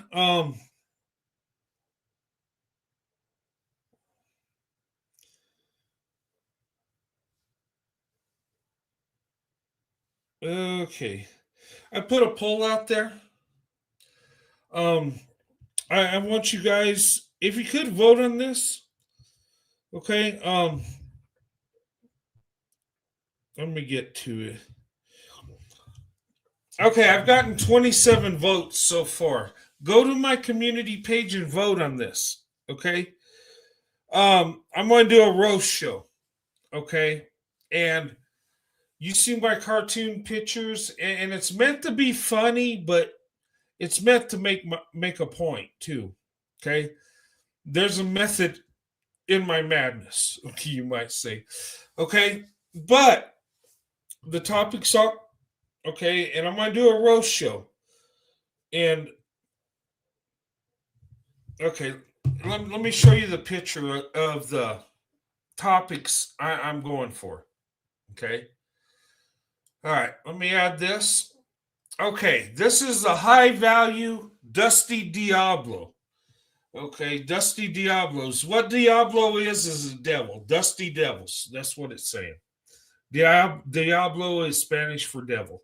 Okay, high value Dusty Diablos. Okay, and these people, okay, are men that claim to be high value. Okay, and a lot of times they're really not. They put on a front. Okay, you see these guys. You got one guy in a suit, trying to be professional, kind of like a Kevin Samuels type, giving you advice and telling women to date and marry down, like he's got all the answers. And you got this guy beside him, like dressed in hip hop clothes. And he claims to be a high value man. And a lot of these guys will lie and are manipulators. Okay. And a lot of these guys will try to convince women, a lot of times Black women, to date and marry down, to settle for less. Men that make less than they do, men that are less successful. Okay. And I find it crazy that I just think that Black women are the only group of women that are told to date and marry down. I never understood that. In my family, they always told the women, find a good man that's going to be there for you, take care of you. Every culture encourages women to go to men that have resources, that are hardworking, that are successful. But this is kind of the reverse. And when I talk about the high value Dusty Diablos, these are manipulators. Okay. They'll convince you or try to convince you that they're high value and, you're lucky to be with them. but you gotta meet their criteria. Okay, and a lot of these guys are not really high value. They're fake. Okay, they're like a faker Jack Joker that makes you believe. Okay, and some of these guys might have money but that don't make you high value. Okay, so this is one of the subjects. Okay, I want you guys to vote on. Eventually, I'm going to cover all these. Okay, but that's one. Okay, and next is a push-up Becky Bonanza.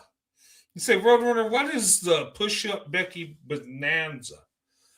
Okay, these are white women that, and not all white women are like this, okay?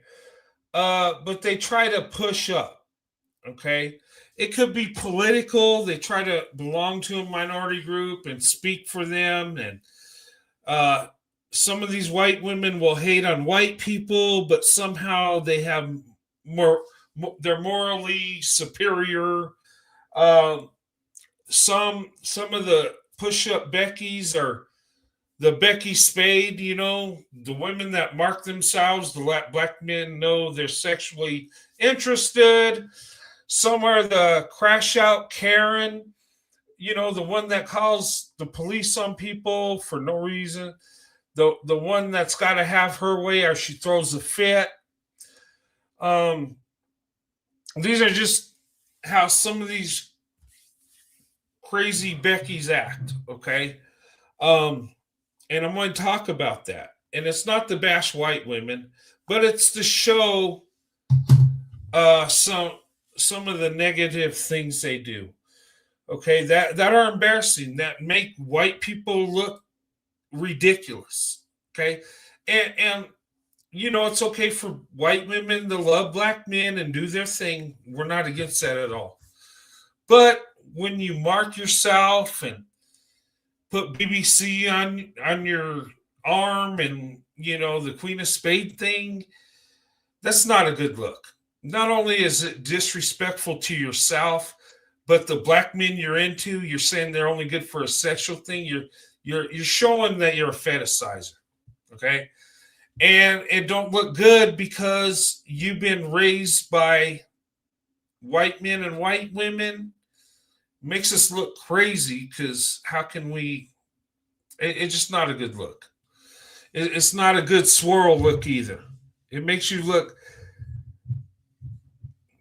desperate. It makes it look like you're fetishizing, which crazy thing us white men always get accused of fetishizing. And all we got to say is, hey, I love black women. Fetishizer! It's crazy. But this is stuff that's going on. And, no wonder no wonder black men, white women marriages are the least successful. Because you're going at it from a lustful side of it. Okay. I know women and men, they desire each other, but there's time and place for that type of stuff. That's when the love is true and you're married. Okay. But I'm going to cover that. Okay. I need the roast some of these people. Okay. And then here's another one. Okay. The Big Jacker Triple Cheese Boys. Okay, Roadrunner, what is that? The Big Jacker's like a big faker. He jacks people around. Okay. And the triple cheese are some of his lies he goes through. All right. A way of manipulation. Okay. Big Jacker Triple Cheese Boys. They are the kind that try to get a steak dinner with a Burger King coupon, you might say. They try to take the shortcut. Okay. They're going to jack you around. They're just faking it. Okay. And a lot of these guys are lazy. Okay. And some of the cheese they're pushing is, when they want you to believe something they're not. A lot of these guys end up being big jackers, triple cheese boys. Some have been taken care of their whole life and hadn't had to work for anything, and some are, had things given to them. Some are like trust fund babies, you might say. And when we talk about people when it comes to the workforce, okay, we got blue collar, which is, most of us that work with our hands, do physical labor, like police, firemen, military, construction workers. That's blue collar. Railroad workers, mechanics. That's blue collar. And then you got white collar, which is, the more prestigious, the doctor, the lawyer, the politician. You know what I mean? But a big jack or triple cheese boy, he's more of a trust fund, which I call like the trust fund baby, or the one that just inherits wealth that don't work for it. I call them the pink collar. Okay, it's been given to them. All right, and they're full of ish, which I call cheese. Okay, and you can just imagine where I'm going to, right? And that's what a big jacker triple cheese boys, that's what they are. Okay, and they come in black and white, all races. Okay, and the people I'm talking about isn't really race specific, except the Becky Bonanza. That's white women. Can be Hispanic women. Kind of fall into the same thing. Okay? They're just manipulators, just like the big jacker triple cheese boys. The dusty, the high value dusty Diablos. Okay? All right? So that's one of the choices. And then, of course, the passport pick-me boys. Okay?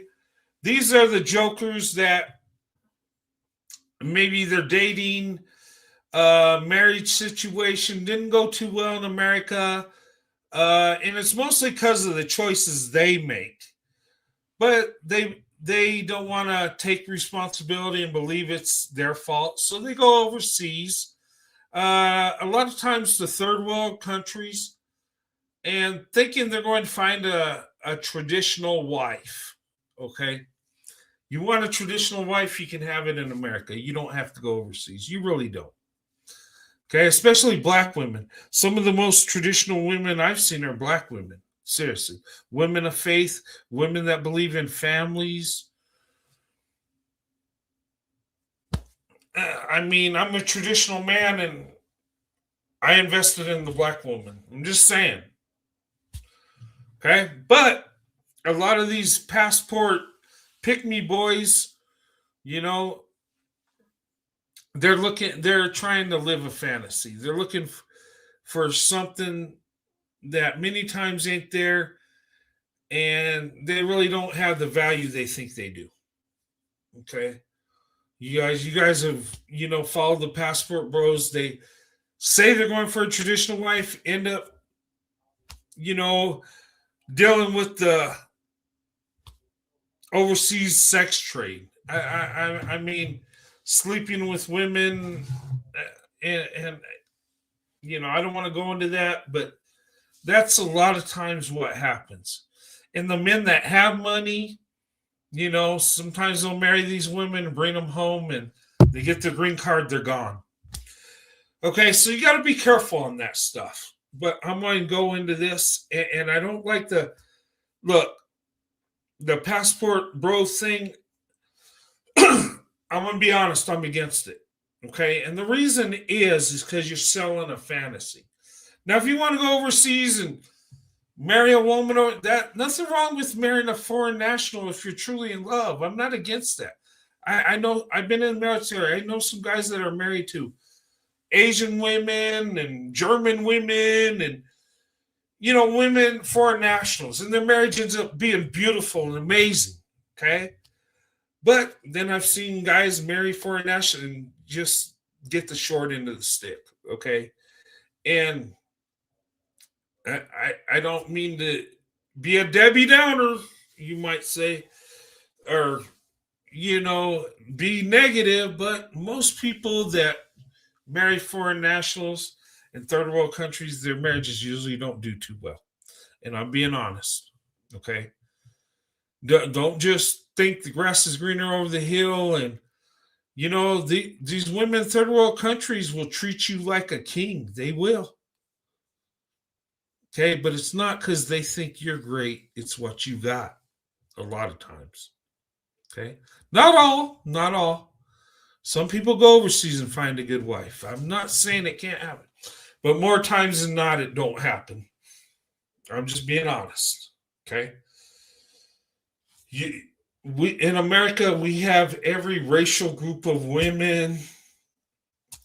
And if you're a man and you're whatever is your preference, and if you like traditional women, we got plenty of them.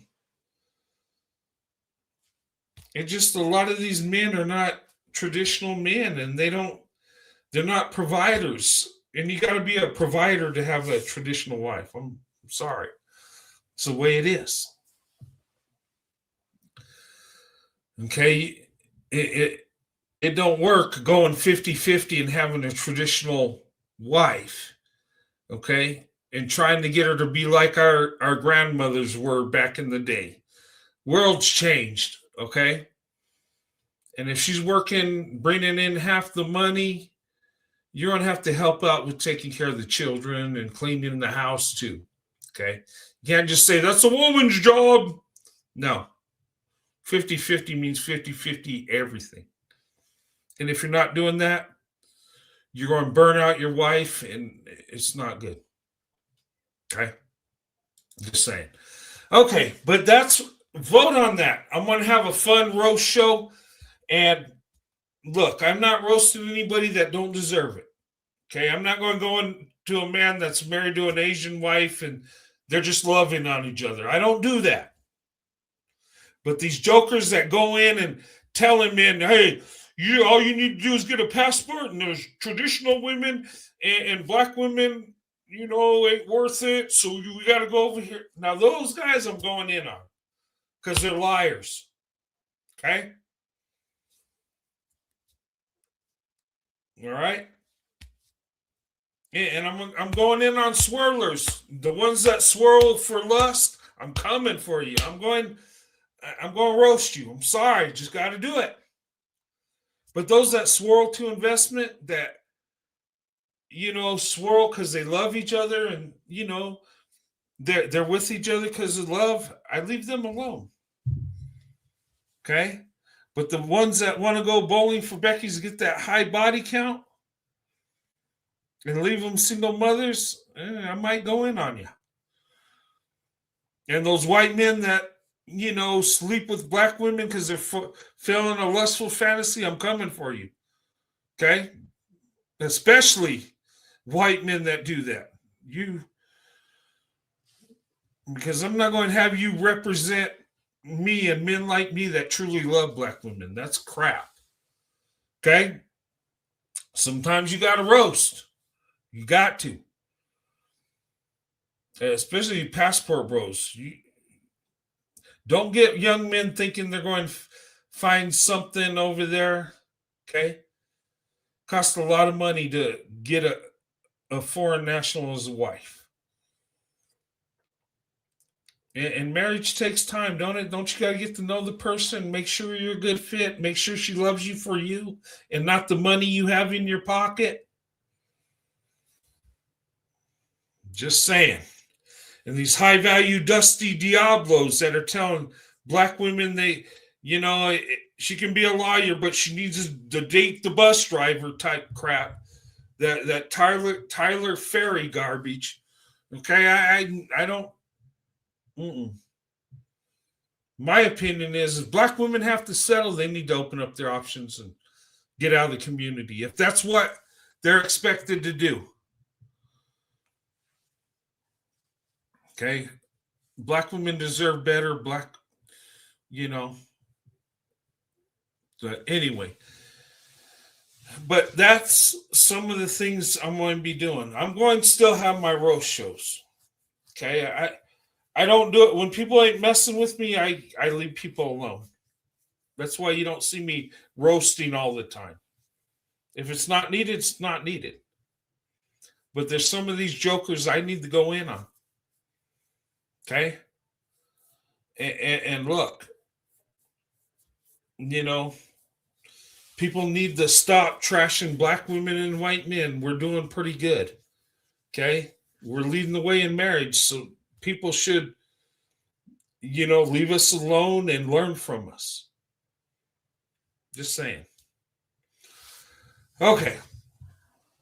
But that's all I got. I hope you guys enjoyed the show.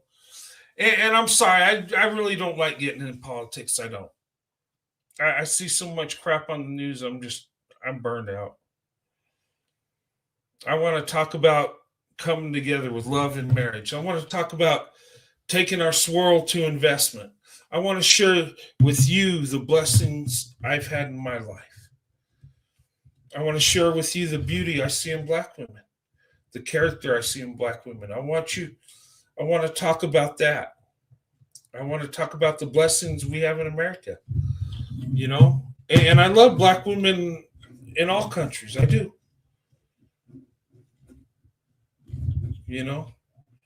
But let's be honest. We, in America, who we have access to, black American women. And I know there's a racial thing, and I know.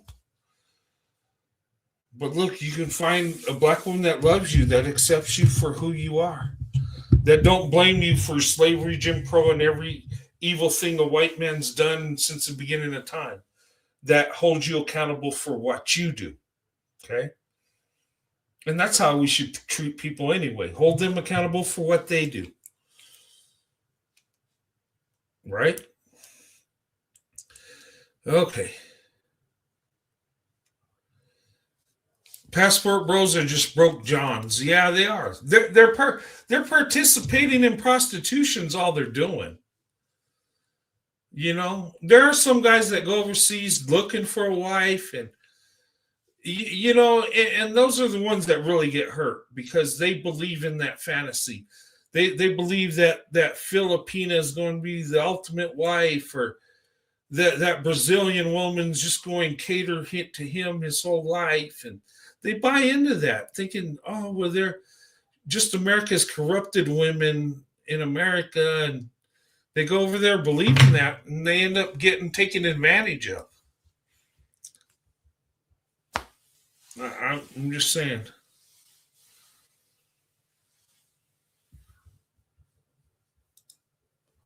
Yeah, I'm melanated. That's how I believe. It's. I'm burned out on it. I don't even want to watch the news. I don't. I know I can't put my head in the sand and act like nothing's happening, but I do take time away from it and tune out. I do. I take time to love on my wife and spend every minute I have, with my wife and love her. And, times I get with my kids and grandkids, I just embrace that. We can't, there's too much evil and corruption in this world. And I tend to cling to the good in it, And that's what I want my channel to be, I just want to promote interracial relationships, let people know there's another option. You don't have to stay with your own racial group. You don't have to marry somebody because they look like you.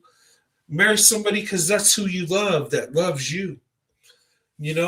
I'm all for opening up your options. Look, black women I could talk all night how amazing black women are.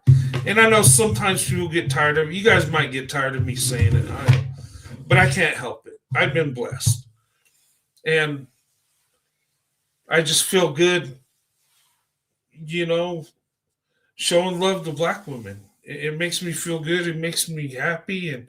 And I hope I'm uplifting somebody out there. I hope that, and really so many times black women are trashed. A lot of times by black men. and other black women. And I don't like seeing that. Black women are too beautiful and amazing to be. So, it don't hurt for some of us men to show love to black women, especially those of us that are married to black women.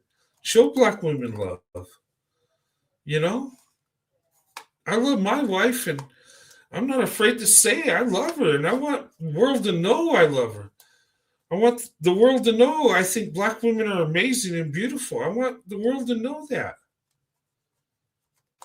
And you say, well, right, Roadrunner, why do you got to tell the world? Why not? I love black women. They're a blessing. Why would I hide a blessing? Why would I be silent and keep it to myself? A lot of these jokers, when I started my channel, they said, okay, you love black women, you got a black wife. Why do you got to talk about it? Why do you got to keep saying how much you love black? Why do you got to keep praising black women? Why do you got to say black women are great? Why do you got to keep saying? Number one, it's because it's true. Number two, I want to. And number three, I'm going to keep doing it. Because you know what? It makes me feel good inside, and it makes black women happy and feel appreciated. So if it's doing that, I'm going to keep doing it. If you don't like it, you could tune me out or whatever. But I'm going to do what I do. And look, you can't tell me I'm wrong. My life reflects on everything I say. I'm just saying.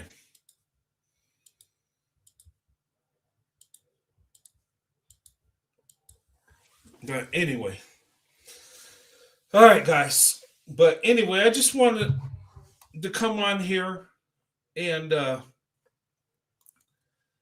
talk a little bit about interracial marriage and talk about black women and their value and, how a lot of us men don't get to see how amazing black women are. And that's another reason I talk about it. Because I want good men to pursue black women. I want black women to have everything they want in life. Black women, it's like they're the best, but they get the worst results, and I don't like that. And I know a lot of it is black women are so race loyal that, they don't have many options, and it's sad. But the crazy thing is those of us that are in the black women,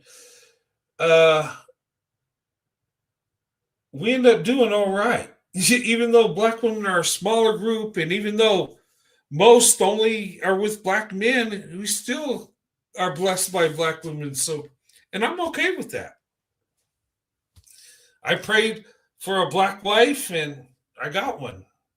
I didn't pray to be popular with black women. I just wanted to have a black woman that loved me, a good wife. That's all I wanted, and I got it. God is great. God blesses. Hey, I'm grateful for that. But anyway, guys, I'm going to go ahead and close out. I will be back next Saturday. I got some videos coming out I want to make. I need to work on my channel. I need to organize my videos and stuff. And I got some roast shows coming down I'm going to do. And the one that gets the most votes, I'm going to do first, okay? And like I said, it's going to be roasting. It's not going to be bashing, okay? When I talk about the push-up Becky Bonanza, I'm not talking about the everyday white woman that's minding her business, being a wife and mother. I'm not going in on her. I'm going in on the ones that are out there doing dumb-ish, okay? All right? And like I said, and the Big Jacker triple cheese boys, Okay, I'm not going into a black man minding his business. I don't do that. I'm going in the ones that are causing havoc, that are hating on black women. Okay? I'm going after the dusty Diablos, if you get what I mean. I don't roast good people that don't do good things. I go after the ones that are dumbasses doing people wrong. Okay? Anyway, you guys have a good night. Okay? I love you guys. All right? And anyway, that roast show, I don't know if it's going to be Saturday or another day. Okay? It probably won't be on a Saturday because I want Saturday Night Swirl to mostly talk about swirling interracial relationships. That's mostly what I want to talk about Saturdays.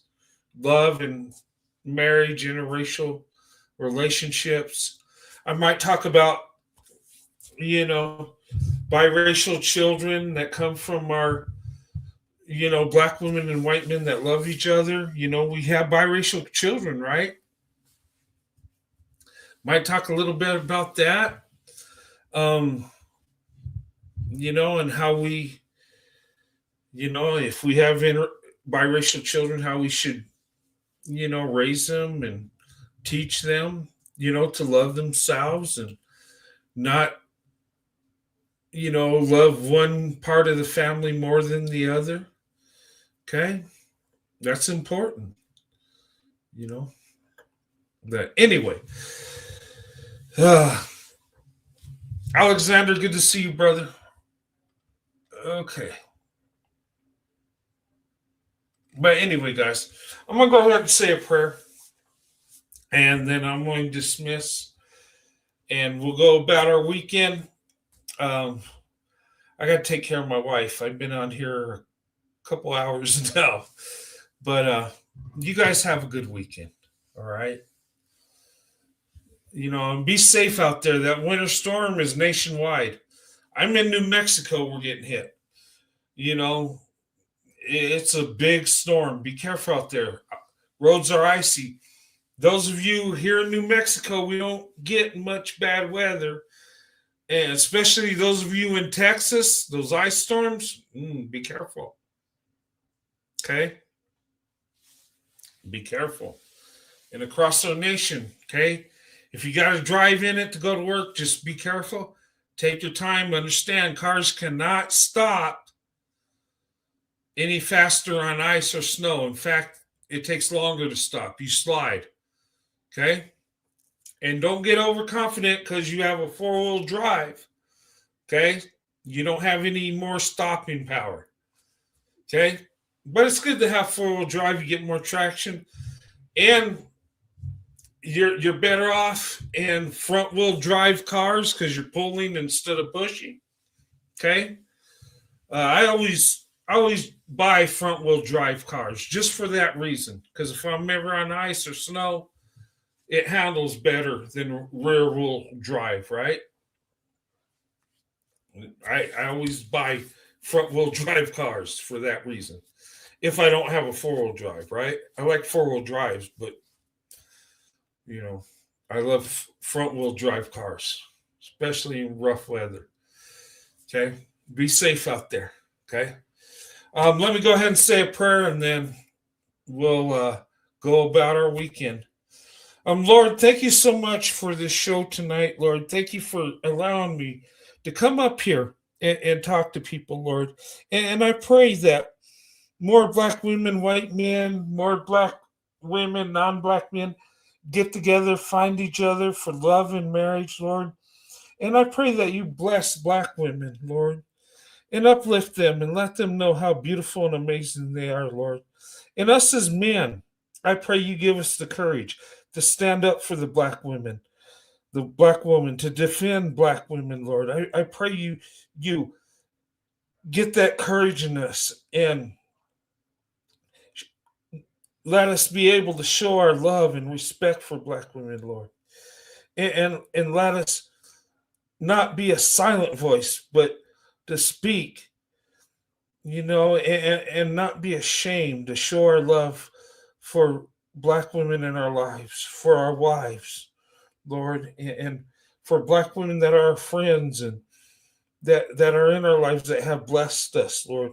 Please give us the strength to return that love and not be ashamed and uplift Black women, Lord. And I pray you bless our nation, Lord. We're in political turmoil, Lord. I pray you bring us together, that we can come together, even though we have differences, that we can just love each other, and come to a solution where we can be a great nation and not be so divided in politics and propaganda, Lord, that we can see the truth. And please bless everybody here tonight, Lord, and bless them and their families, Lord. In Jesus' name I pray, amen. All right, guys. I love you guys. Thank you so much. Okay. This YouTube thing, I don't know how long I'll be doing this. Okay.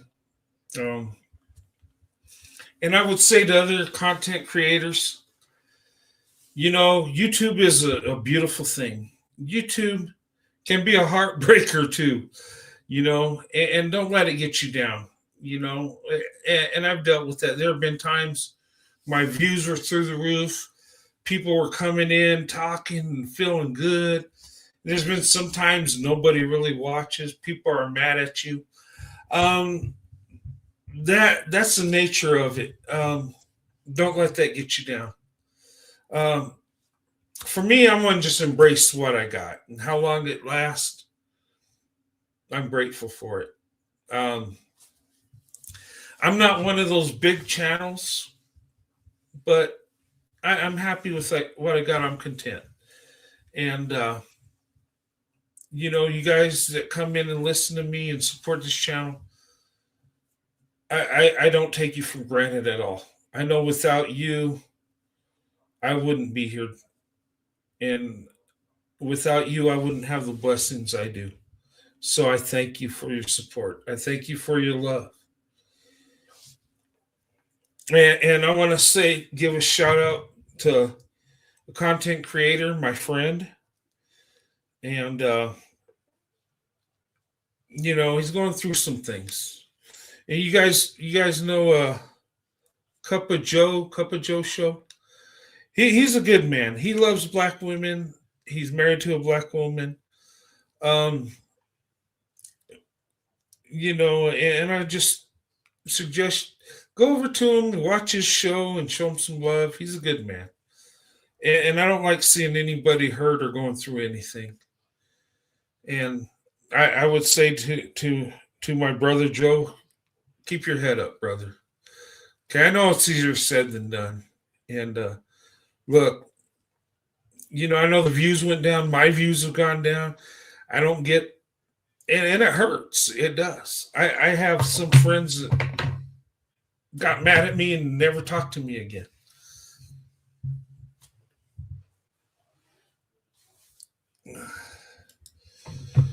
And,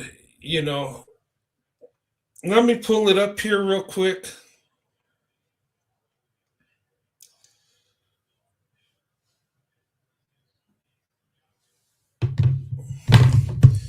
Okay, the name of his show is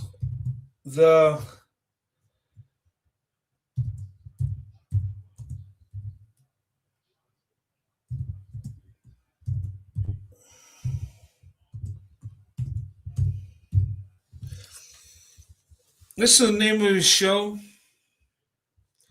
The Cup of Joe Show. Just search for it on YouTube. You'll find it.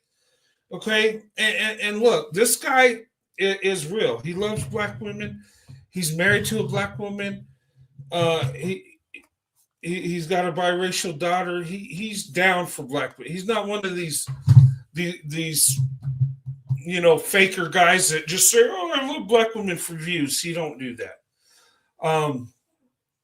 you know, and I've met some content creators that are white men that I don't even know if they have a black girlfriend or even a black wife or even have dated black women, but they say they love black women. Okay, there's some fakers out there. You know, and he's not. He's married to a black woman. So, you know, and he stands for black women. And I respect that because, you know, some of these guys just go because it's trendy. Oh, it's trendy to swirl. Now let's all be swirlers.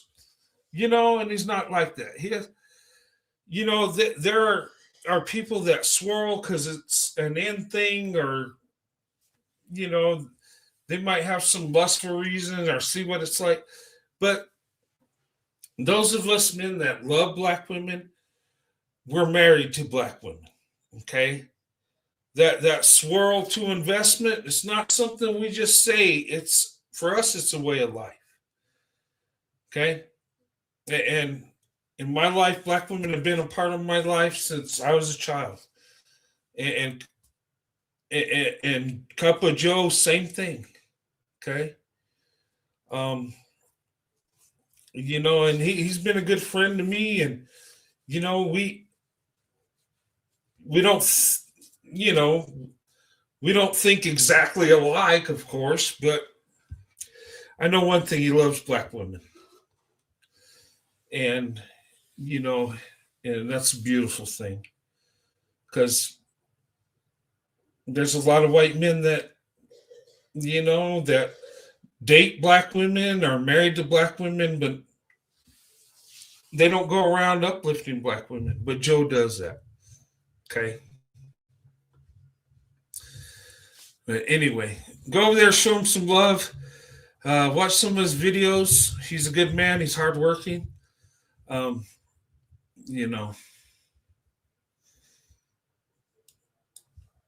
but he's been giving me shout outs and I appreciate it. I haven't talked to him in a while, but you know, I support the guy and I watch his videos. I'm subscribed to his channel, and a lot of subscribers I got came from his channel.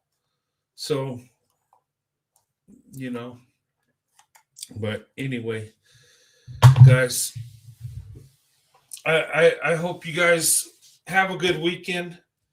I love you guys. I'll see you guys next Saturday for sure, but I'm going to have a couple videos I'm going to put out there before Saturday. I'm going to have a roast show. Okay. It'll be fun. We'll clown some some craziness. Okay. And these roast shows, they're not going to be on a specific person. Okay. Unless somebody does something stupid in between. Okay. But it's just a way to get my point across and to get a good laugh and point out hypocrisy out there and these dusty dudes taking advantage of black women. That's what my roasting's for. Okay. But guys, ladies and gentlemen, I hope you enjoyed this show. I know I talk too much, like I always do. But I hope you guys get something out of it. I hope if you get nothing else from my show that you feel good and feel uplifted. I don't ever want to offend nobody. I don't. But I got to be honest with you. I don't think I should hide who I am and just come up here and just tell you everything you want to hear. Okay? But, you know, I do want to show you love and be uplifting to you. I want you guys to be blessed. I hope I can be a blessing. Okay? I'm trying, but I'm flawed as a person. And not everything I do is right or everything I say is right. So forgive me for that, but I try.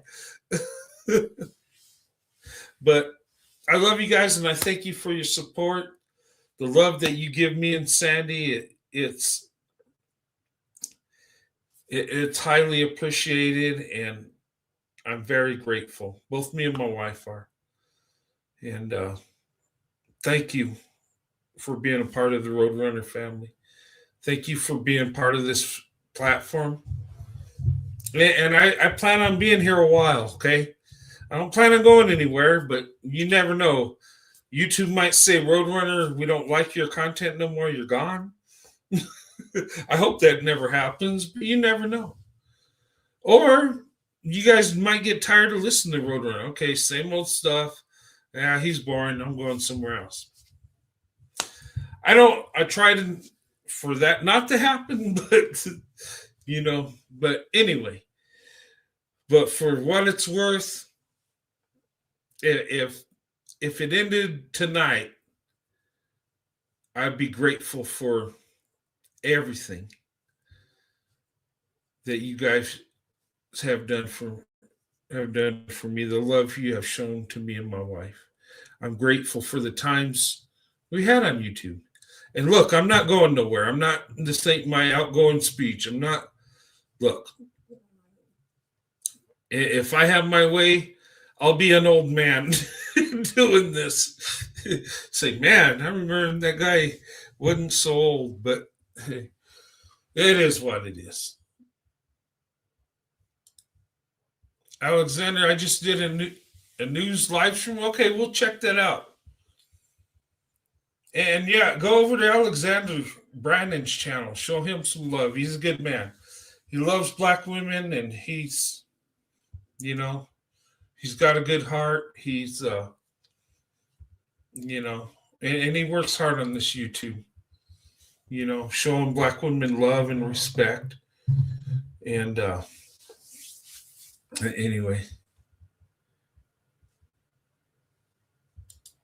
What's that? It's giving sad speech. Oh, no, I don't mean it to be sad. I ain't going nowhere. I'm just saying I'm grateful. Look, I'm just saying that if they took it all away from me, I'd be grateful for every minute I spent on YouTube. Okay? I'm just talking. I'm just showing how much I appreciate you. Okay? And I love you guys. Look, I'm not sad tonight. I'm happy. I never thought I'd get 40 people watching me. Look, when I got 40 subscribers, I took my wife to dinner. We celebrated. I was on cloud 9. 40 people were following me, and I thought, man, I never thought that would happen. But what, I'm at 9,000 now? I mean, hey, I never thought that would happen. I'm grateful. I'm not trying to give a sad speech. I'm just showing my love for you guys. That's all. But yeah, I hope you don't take it as a sad speech. It's not. I'm not feeling sad. Okay, I love you guys. And I'll be here next weekend. And hey, as long as you guys will have me, I'm here. Okay, you decide how long I'm here. All right. But I'm just saying, nothing lasts forever. But you know what? I'm going to enjoy every minute of it. Okay? And God willing, 10 years down the road, you'll still be seeing me do this. Okay? So I don't want you guys thinking I'm, I don't want people to feel sad. That's but I love you guys, and I'll be here as long as YouTube allows me. And as long as you guys watch me, I'm here. I'm here for you. And look, if you guys want me to talk about anything, you email me. You let me know. Okay? If you want to be part of this show, you let me know. We can arrange things. Okay? My goal here is to promote interracial relationships, uplift black women, and just have a good time. Okay? I want to be a blessing. I don't, because you guys have been a blessing to me. Look, you have. But I'll see you guys next Saturday. Look out for some videos, okay? In that roast show, I might do it on a Friday or a Sunday. I got to see what time I get off, okay? But Saturday Night Swirl will be dealing with swirling to investment in some way, okay?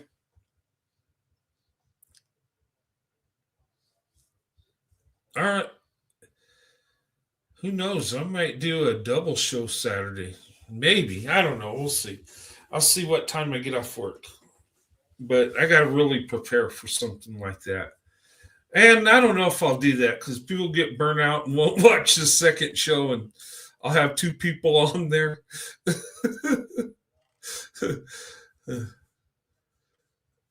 I'll have to tell my wife, watch me. She watches me every night, but I have to tell her, get your friends to watch my show so I can have some views.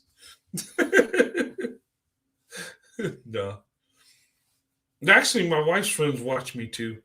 I mean, I got a lot of my subscribers are people family and friends and people I work with. So, and it's crazy at work. Some people love my content, some people hate it. But that's all right.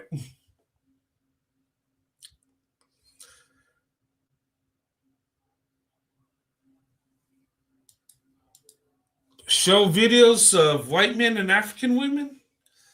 Okay, I'll look for some of those. There was one wedding I showed of a guy. I think he was from,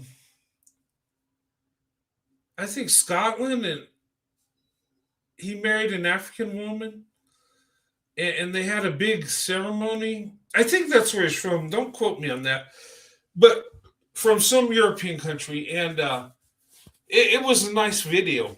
They had the ceremony, and they talked about the African culture, about the bride prize, and I was thinking, man, we need that in America.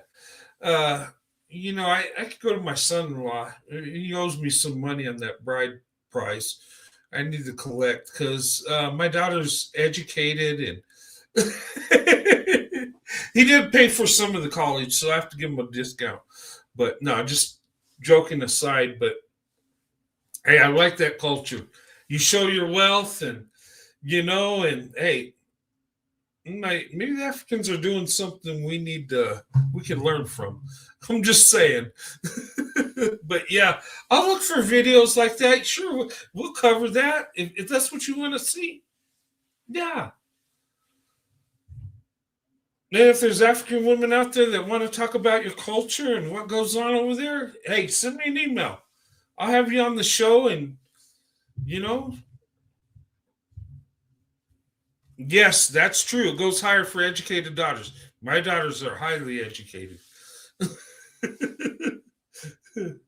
But it does, yeah, because they have more value. They're educated. Yeah.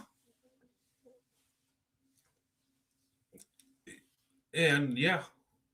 But we could talk about that. But yeah.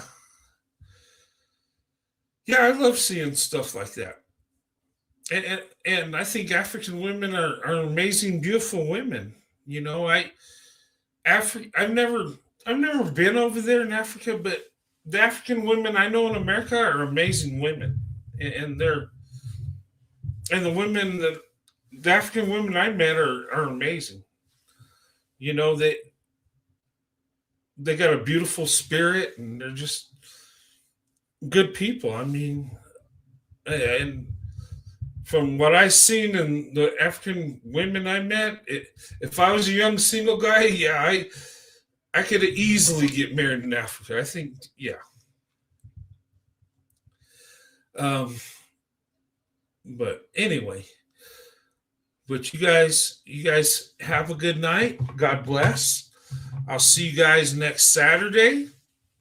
And look, whatever you guys want me to talk about, send me an email. Be part of the show. If you want to do a one-on-one, you tell me what you think, As long as you're respectful, don't come up here and say, Roadrunner, you suck and I hate you, and You need to go away. If you start doing that, I'm going to just block you, and then later on make fun of you. But I'm just joking. But yeah, this is your guys' show. Okay, I'm just like the CEO. Okay, and hopefully you don't get tired of me because I love doing this. Okay, but I love you guys. You have a good night. God bless. See you next Saturday. Look out for my videos. Okay, I'm gonna drop a couple videos, and check me out on TikTok. Okay, I'm on TikTok too. All right, and my wife has a channel too. She hasn't made no videos yet, except, well, a couple of them, but you've seen them on my channel. But maybe we'll do some stuff over there. My wife's just not YouTube crazy like I am, though. I love YouTube. But guys, you have a good night. I'll see you guys next week. I'll drop some videos along the way. And you guys have a good night. And hey, amongst everything that's going on, keep your head up and pray. Okay? God can deliver us from anything. Okay? Don't get caught up in the news where you're watching it 24/7 and get emotional and crazy. Just pray about it. Okay? And give yourself some peace. Okay? You got to get away from some of that stuff every now and then. Clear your mind. Be around people you love. Your husband, your wife, your children. Okay, cling to them, the ones that love you. Okay? Anyway, you guys have a good night. I'll see you guys next week. Okay? Take care. Don't be afraid to open up your options and swirl to investment. See you soon.